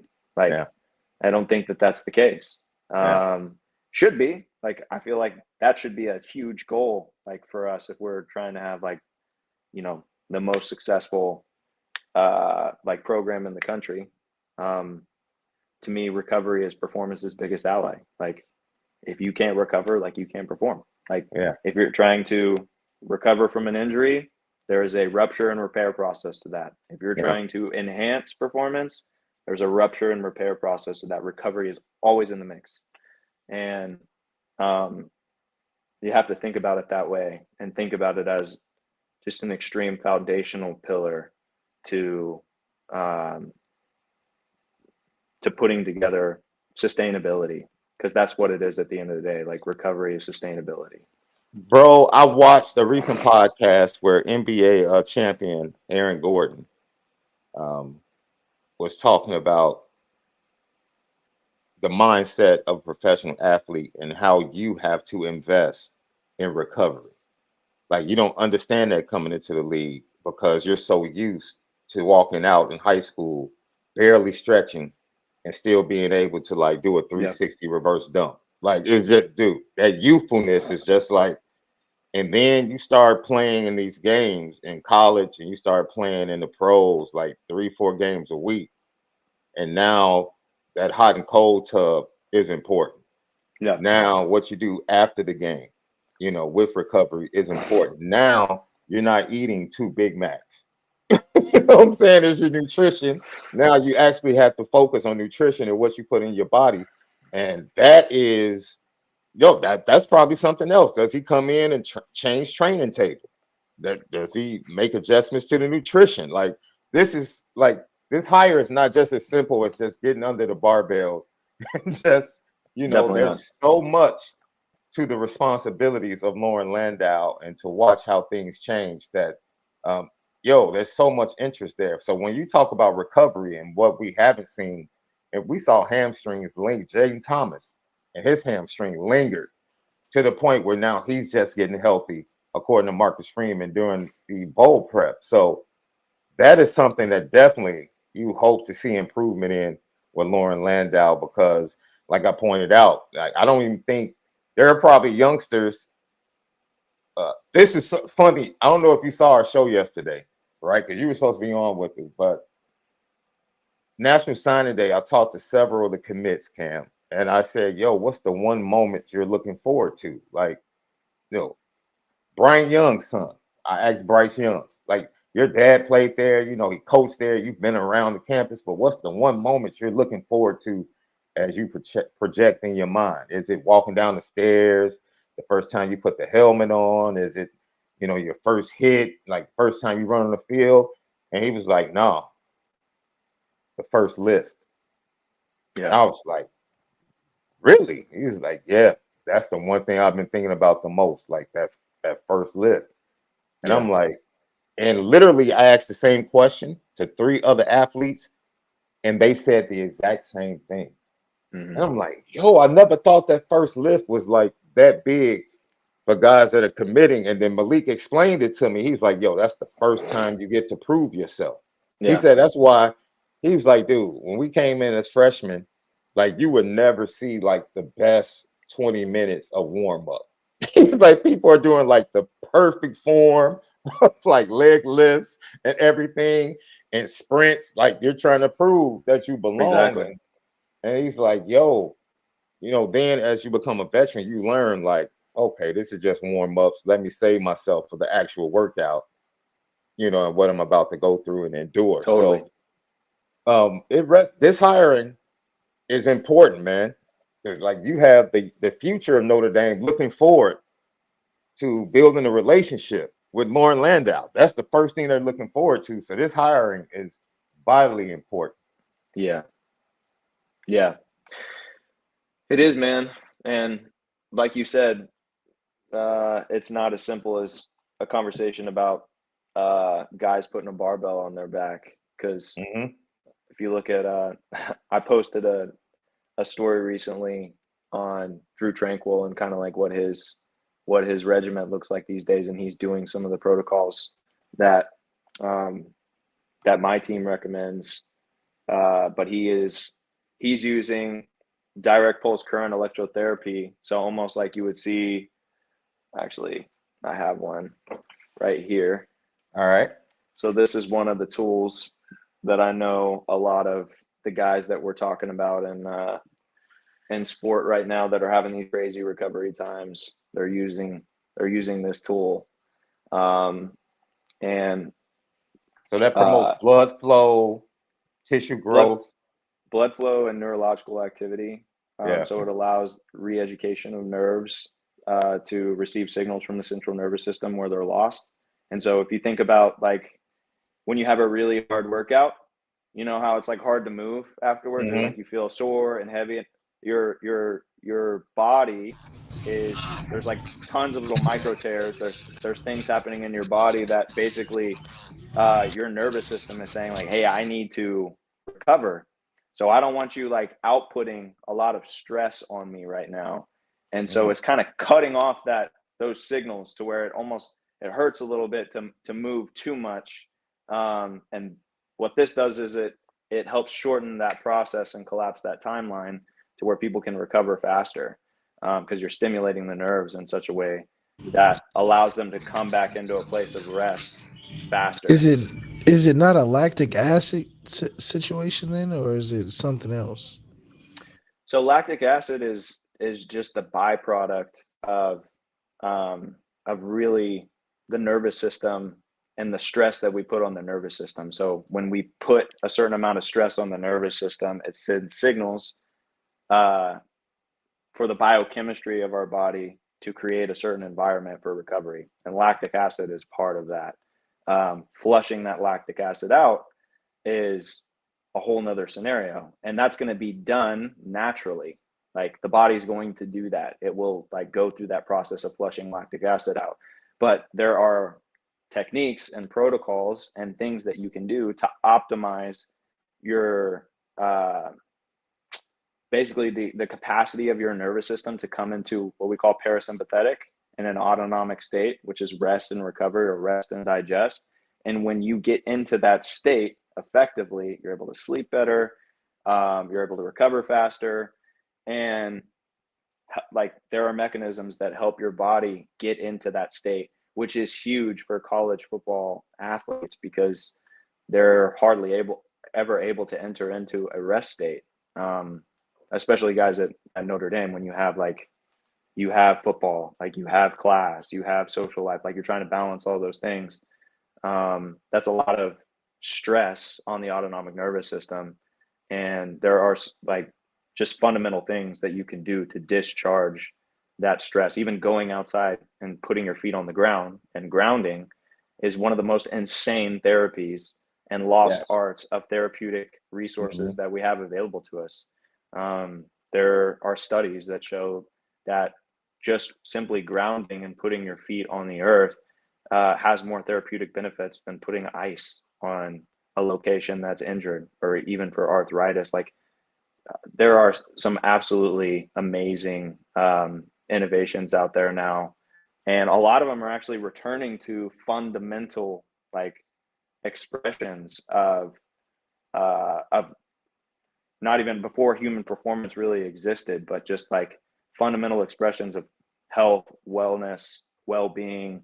A lot of it has to do with like, you know, being connected with nature, being connected with your body, and like breath work. Like we live in a society today that is highly stressed, like highly stressed, especially during this season, man. Yeah, man. Like, and so to be able to have an awareness of that, and to even be able to shift your energetics, like your body's own energetics, and know how to do that, like that's what the dudes that are like the best athletes in the world, like they aren't the biggest, the fastest, and the strongest all the time. They're the ones that creatively solve problems better than the next guy. Like, and the guys that creatively solve problems better than the next guy are the ones that aren't operating in fear, like aren't operating in stress. And that stress is tangibly seen. Like we have the ability to do like bioscans, like different sort PET scans, EKG, like all these different things that allow us to see all these things that allow us to see stress moving in the body and how it can be dissipated. So, so yeah, man. That's the breakdown. Lauren Landau, new strength and conditioning coach. That's right. And Left, before we get out of here, we're going to get to the questions and get to the bag and the super chats. But I have to drop this jewel. I want to see what you and Cam say about this. I heard a piece of information, and now I fully understand why you love Mike Denbrock so much, Left. Because a little birdie told me as I was doing my research that Mike Denbrock directly disagreed with Brian Kelly in 2016 on who should be the starting quarterback. Well, thank goodness somebody has some common sense in there, man. Yeah, Denbrock. I mean, we've had our moments where it was hard to tell what side he was playing on. But I think 15 and 16 was just a tough year for everybody. I think it was just a turning point for a lot of guys and what they end up doing in their respective careers. I mean, it was just a lot of things going on at one time. So, in hindsight, yeah, it feels good to hear that and everything. But real quick, also about the strength and conditioning coach, Hmm. and as it ties to even the athletic training performance that we have, how does it adjust well with the transfer portal? We got a lot of 1 year guys coming in and getting a full read and understanding of where they want to grow from a strength and performance and even from a treatment standpoint. Can we assess that yearly when we're getting new guys that are only there? Guys that have been there to have a whole file cabinet. You strength and conditioning as well as in the training room. They have a file cabinet of different things they've been through, what works, what doesn't work. A lot of 1 year guys on the back end of their careers, can we make them better as well in a short amount of time? Because I'm sure Sam didn't get too much stronger or weaker. How much did we help him? Because I Sure. feel like he was hurt last year. So how much did we really help him get through the season in that aspect too? Yeah. Yeah. No, it's a good question. Is that question for me to answer? Or is that just a question that we're looking to? No, Cam, you can rock out, man. Rock out. Uh, yeah. I think that like that's just an indicator of a guy that like if you're gonna pay a guy to like be in this position and do all the things that um you know we say they're supposed to do. Uh, I think getting these transfer portal guys in and being able to, I mean, you can measure force production, like you can measure neurological capacity um, pretty easily. Like I do it with athletes every day. I had one kid come in just yesterday who's a sprinter, or he's a track athlete at Arkansas, and we did a full assessment on him, and 30 minutes, and Yeah. like it's not uh not everything about it is bulletproof, but we have a really good idea on like what this guy's capacity is going to be and like what movements that he's able to do before we even start a therapy or start getting him onto a program. We know where how he's got to develop. If an athlete gets an injury, like based off of what the diagnosis of that injury is, which the diagnosis is not always completely accurate for assessing how long an athlete's going to be out. And we can see that with like a scenario like Aaron Rodgers, for example. Somebody like would typically be out way longer than what Aaron's been able to do. So With like, that Achilles, yeah. yes. So these are just like diagnoses are basically just giving us the symptoms of what's going on and our assessment of the damage and the trauma.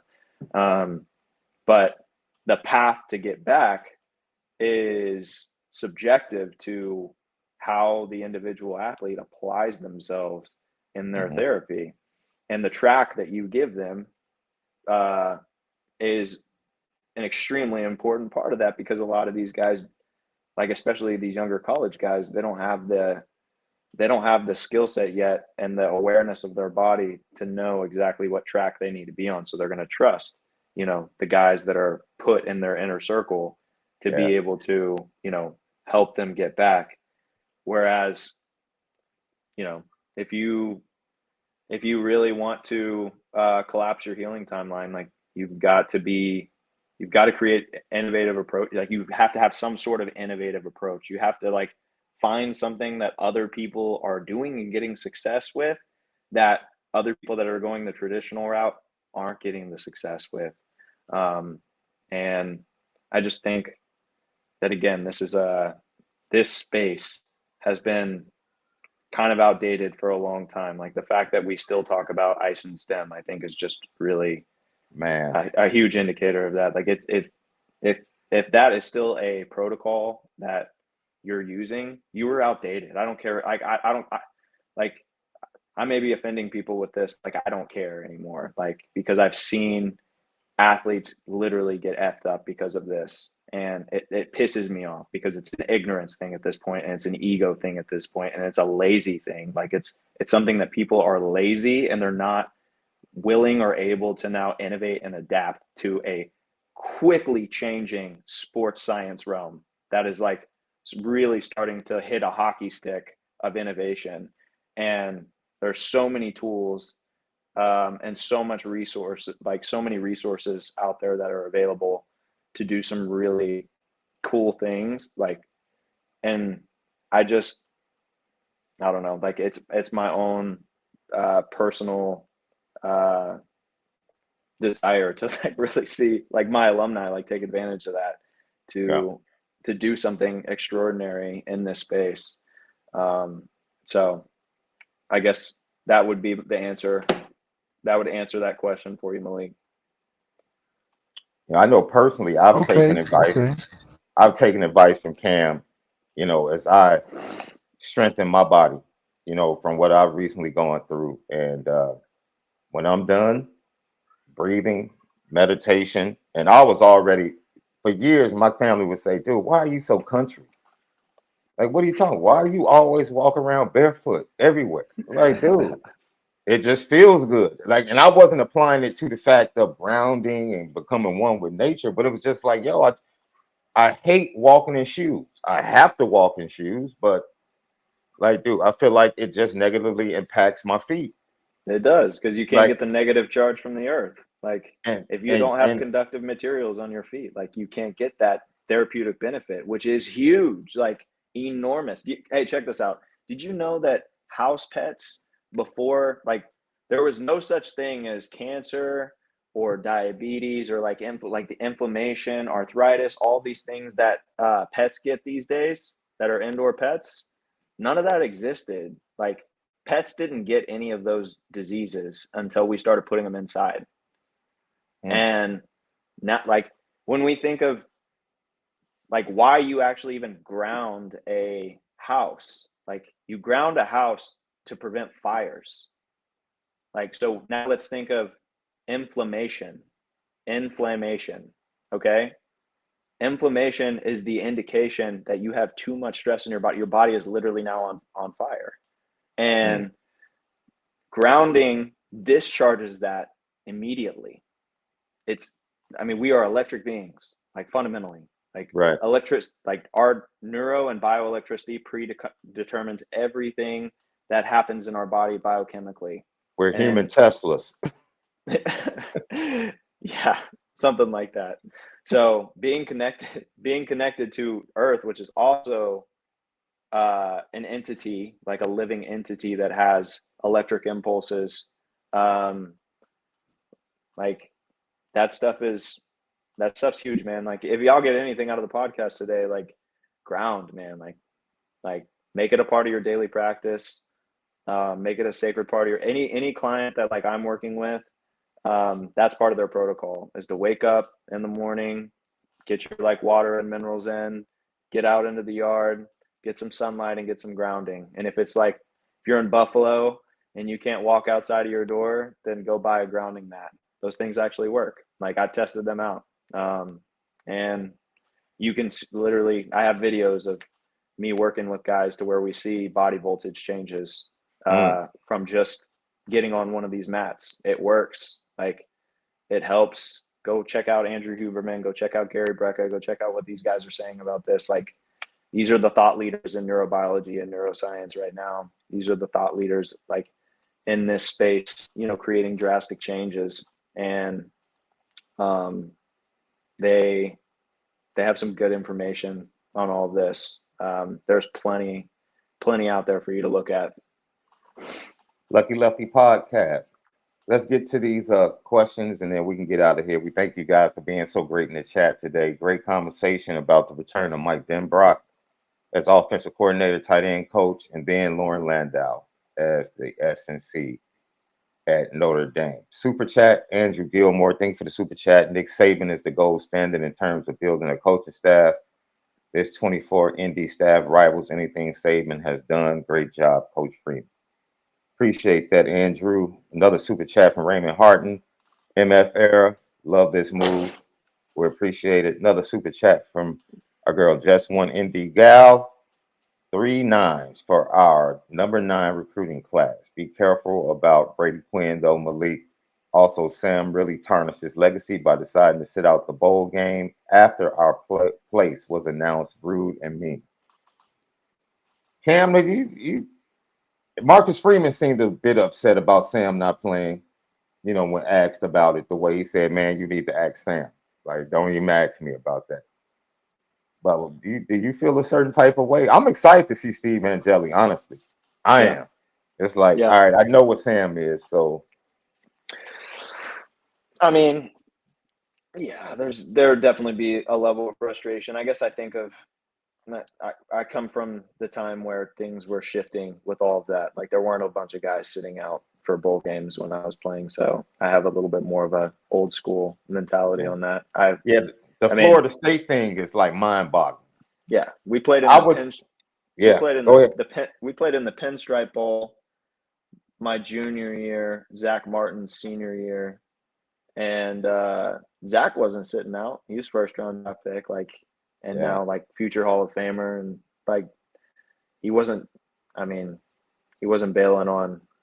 Like I don't want to say bailing on his guys, but that's the way he would have That's the way he would have thought about it. And I think that's like the difference in psychology. The difference in psychology is like, hey, like team guy, or at the end of the day, like I got to make the best decision for me, which I'm not going to blame you if you do that, because I get that. Like, you want to go try to make a career out of it, and like this was a strategic move for you. Okay. Like, I mean, Malik, I think hit on it pretty well. Like some of the things that he's like that are more pet peeves of his. I feel that. I feel like what he's talking about. At the same time, like I get it. Like I get it from some of these players' perspective, and I try not to be judgmental, like too judgmental of it at the end of the day, because at the end of the day, football is entertainment. Like it is marketing. It is like, your brand and everything like that. And if you're trying to protect that, you make protective decisions. If you are just a passionate dude that loves football, and like there are those guys out there, like those guys, I love that mentality. Like that's the mentality that I always had. So like I feel like I would have been in there.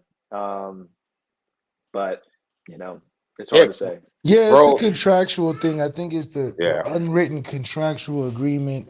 That's why I think it helps alleviate a lot of fantasy that comes in fandom. It's like where we over celebrate a guy who's just a guy.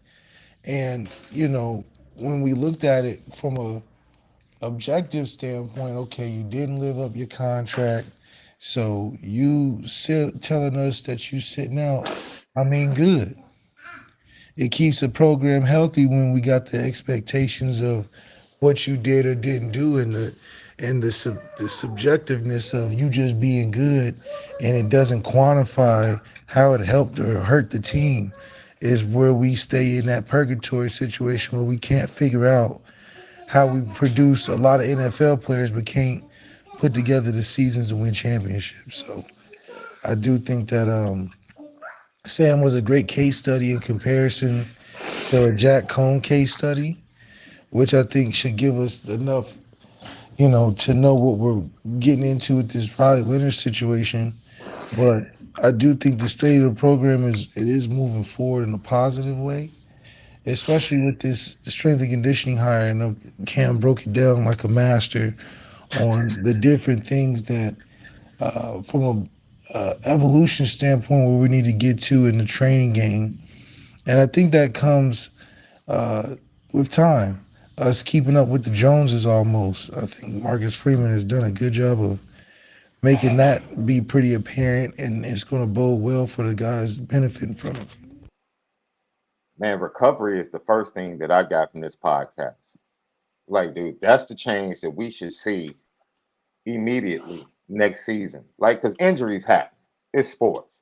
Like, it's not like you can just, go into the settings, on Madden and cut injuries off. Like, we can't do that, right? But what you can do is you can possibly impact the recovery time, you know, that is preventative before the injury and also impactful to come back when injuries actually occur. And that's something I'm looking forward to seeing impact the program immediately. Another get to the bag question. Sean, you know what attribute you would hike up if you wanted to prevent injuries? What's that? Awareness. Yes. Yes. If you Yes. push up the awareness stat on Yeah. Madden, or in like the real simulation that we live Mhm. in, that's what I'm talking about, with the ability for like guys to shift their nervous system states. Like that's the future of being able to collapse healing timelines. So basically, what Cam is saying, without saying it, see, Cam is a politician, man. Cam, he's good. Yeah, right? I'm Robert De Niro. You're good. You're good. See, Cam is a politician, man. Cam knows how to say what he needs to say to let you know what he's saying if you're really listening to what he's saying. If that makes sense, what I just said. Hopefully, you guys followed that. Like Cam is great at doing that every time we have him on, and he's being really calm. But down on the inside, Cam is super excited for this program, especially when it comes to like recovery and the things that could come from this. He's staying real calm and he's being masterful, as Malik said, in the way he's delivering the message to make sure that everyone can get it. But on the inside, he's like, yes. This is Cam. Cam is like, yes, we're finally coming to what I think we need to do in this area in the program. He's super excited. Notre Dame fans, hopefully, you see the byproduct of it on the field and production and performance and overall health of the team. And let's get to these last two questions and comments. We can get out of here. Josh Buffalo, motivational business banker. Thank you as always for being a day one. Think Denbrock brings any transfers from LSU or anywhere for that matter. I think actually Notre Dame, the last wide receiver coming into the wide receiver room, was the last possibility via the transfer portal. I believe they can always choose to identify somebody. The Jamal Banks ship seems to have sailed. He's still looking around, and I think they're pretty confident with the 10 guys they're going to have in the room come next spring right now. And 10 receivers in the room, that's a pretty good number to have. 11 is better than 10, but 10 is a pretty good number. And one of the better numbers Notre Dame has had in their room as far as depth in a long time. So I don't foresee him, but the impact will be who has he offered or who has he built a relationship with while at LSU, that relationship now comes to Notre Dame when it comes to tight end and receiver. That's something you can look forward to, especially in March when the pot of gold offers go out. I'm sure you'll probably see somebody he has a relationship with that probably wouldn't have been offered by Notre Dame that now gets offered by Notre Dame because of Mike Denbrock and the relationship he has with them. Thanks, Josh, for the comment and question. Southball 42, this is our last one. Do you think that Coach Freeman has complete, within reason, control of the program? At Notre Dame, no. No. We had Reggie Brooks and Oscar McBride on, and they said it perfectly. He answers to the AD, and the AD and Notre Dame always has a hand on his shoulder that he answers to. So no, I don't think there's a coach. If Lou Holtz couldn't have full control at Notre Dame, I don't think any coach. There is no Nick Saban situation at Notre Dame. I don't think it will ever exist. And I'm a person. I don't have a problem with checks and balances. I don't have a problem with checks and balances. But I do think there's some autonomy that the leader of your program should have. in certain areas, and then there should be certain things that they're allowed to that the people that are above them are allowed to question and have conversations about, because ultimately there is a bigger picture always. Oh, here's a question for you, Cam, from Ryan Loftus. GTB question. Uh, how long do you need to ground for every day? Recommendations. So I don't think the research is like completely out on that. I know what it can do, like in a matter of minutes. Like we're talking like 2 to 5 minutes. It can literally repolarize all of your red blood cells in your body. So we're talking about trillions of red blood cells, and the ability for your body to more effectively receive oxygen happens almost instantaneously. So honestly, I would say the more grounding you can get in, the better. I would say a minimum of 10 minutes a day, like 5 to 10 minutes a day, is what you should shoot for. And then everything else is bonus. And ultimately, you just got to know every time you go on the ground, it's kind of like a sacred, it becomes more of a sacred experience. You're just like, man, like I'm getting connected to the earth. And just having the awareness of that, like you have the awareness of that as a therapeutic benefit is tremendous. I could go into a lot of reasons why just the awareness of like something being good for you is key as well. Because when you don't have an awareness of something that's could be like potentially therapeutic for you or performance enhancing or whatever, it tends to not have the same sort of effect, which is really interesting. And also like goes more to that conversation of like when you're a strength and conditioning coach or you're a human performance coach, you want your guys to be able to connect the dots with this stuff. You want them to be able to kind of like, oh, I get like why we're doing that or like whatever. I mean, because if they're just going through the motions, they're never going to get the same results out of it. Yeah. There you have it, Lucky Lefty podcast. And going back to Josh's question about Freeman, I will say this. I think these two hires and Landau and Denbrock signal that the conversations that Marcus Freeman has had with Jack Swarbrick, people of Aqua, and administration have been productive. The conversations and what he needs to do to make the program progress and get to a championship level, it seems like people are listening to him and giving him an opportunity. The Denbrock situation, I know Brian Driscoll had a full piece on it over on the message board, but just in conversations with him and some other people that I had spoken to, this was the guy that Marcus Freeman wanted. This is what he wanted. And the administration pretty much backed him and said, yo, if this is the guy you want, man, whatever you need, we support you. That is what you want to hear. We understand the limitations at Notre Dame. Everybody understands that. But when your head coach is told, man, if this is what you want, we support it, and we hope that that's what he continues to hear, whether it be budgeting with the new performance program under Landau or equipment changes or whatever. We hope that continues and that the administration, says, coach, whatever you need, we got you. Here you go. And that is one of the points that cannot be missed today. The Notre Dame administration seems to be fully behind Marcus Freeman in multiple areas, not only from staffing, but direction of the program. And that should be music to everybody's ears, right now, heading into the Sun Bowl. Thank you guys for joining us today. Huge thanks to the masterful breakdown by Cam McDaniel and his thoughts on Mike Denbrock. Left, as always, man, it's fun to sit here and talk Notre Dame football on a daily basis. Like, That's right. Dude, we say this all the time. There is no program in the country that gives you more meat on the bone to talk about than Notre Dame. Than this one. Man, there's always something popping off in the South Bend streets. Always. Always.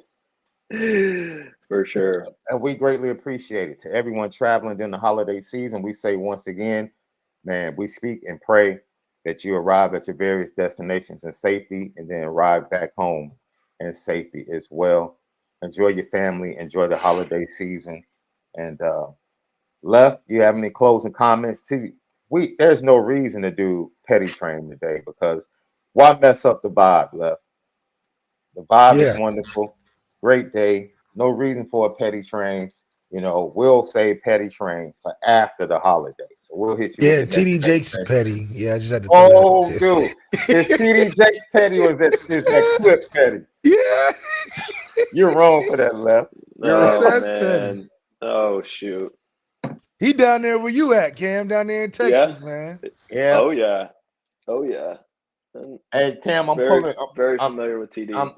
I'm split because I'm pulling for you guys that I know you work with in the matchup, but I love Caleb DeBoer. I love Romo Duze.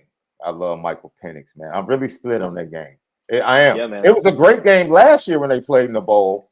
Great game last year, yeah. Yeah, so it should My be a little really good brother's one. alumni there, so I'm actually pulling for the Huskies in this one.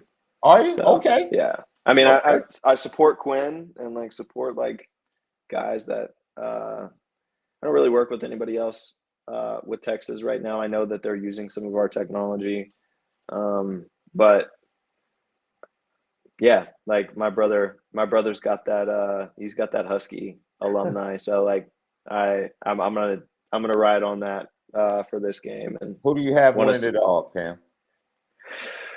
Oh man, I think safe bet is Alabama based off of how they're playing right now. Who I would like to win and who I would like to see win would be Washington. I'd like to see Washington win. It would be, if it wasn't Washington, I would want it to be Texas after that. Yeah, I want the Washington Texas winner to win. Because first of all, there's nowhere in the world I would ever predict that school from that state up north would ever dude. Yeah. No. Matter of fact, I'm preferring that they get dominated so Jim Harbaugh can show up for the Bears on the sideline. That's what I would prefer. That Jim Harbaugh be the next head coach of the Bears, and I need a devastating loss so he can finally part ways. That's what I need. And then I need Michigan in shambles as the Big Ten changes with all of the other schools from the Pac-12 coming in. That would be perfect. I need that under my holiday tree. It's a good possibility. Sure. I need that under my holiday tree. Very well, Left, possibility. Man. No, I can speak for Left. We've been doing Saturday shows for the month of December.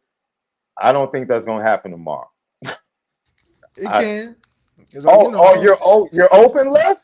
Look, I don't be celebrating. You know what? Let's try to reach out to some of the guys. If we're going to do a Saturday show, let's do a end of the year Notre Dame show with former Notre Dame players, dude, just to talk about the season. I think that would be dope. And then we could do like a play of the year, moment of the year, funniest moment of the year. I'll have envelopes and act like I'm announcing the winner. We'll really have some fun with it. Yeah, we'll have some fun with it and produce it up. Cam, I'm not going to ask you to spend any more time from your family and your kids during the holiday season. I think we could probably reach out to CJ, Dev, Jerron, and some other guys, and maybe even some OGs. Look at Cam. Already know. You're in the palm of her hands, Cam. I already know. Yeah. Hi, guys. They're coming to get their time now. That's right. Hey, thank you guys for joining us today. Lucky Podcast for Cam McDaniel. Peace and love. Merry Christmas. Cam McDaniel, Malik Zaire. Merry Christmas. Merry Christmas. Hey, no one can say it better than the beautiful young McDaniel girls right there. Merry Christmas and blessings and eternal Merry favors Christmas. to all. Absolutely. We'll see you guys. Make sure that Love you y'all. spend it different. Love you. Love ya.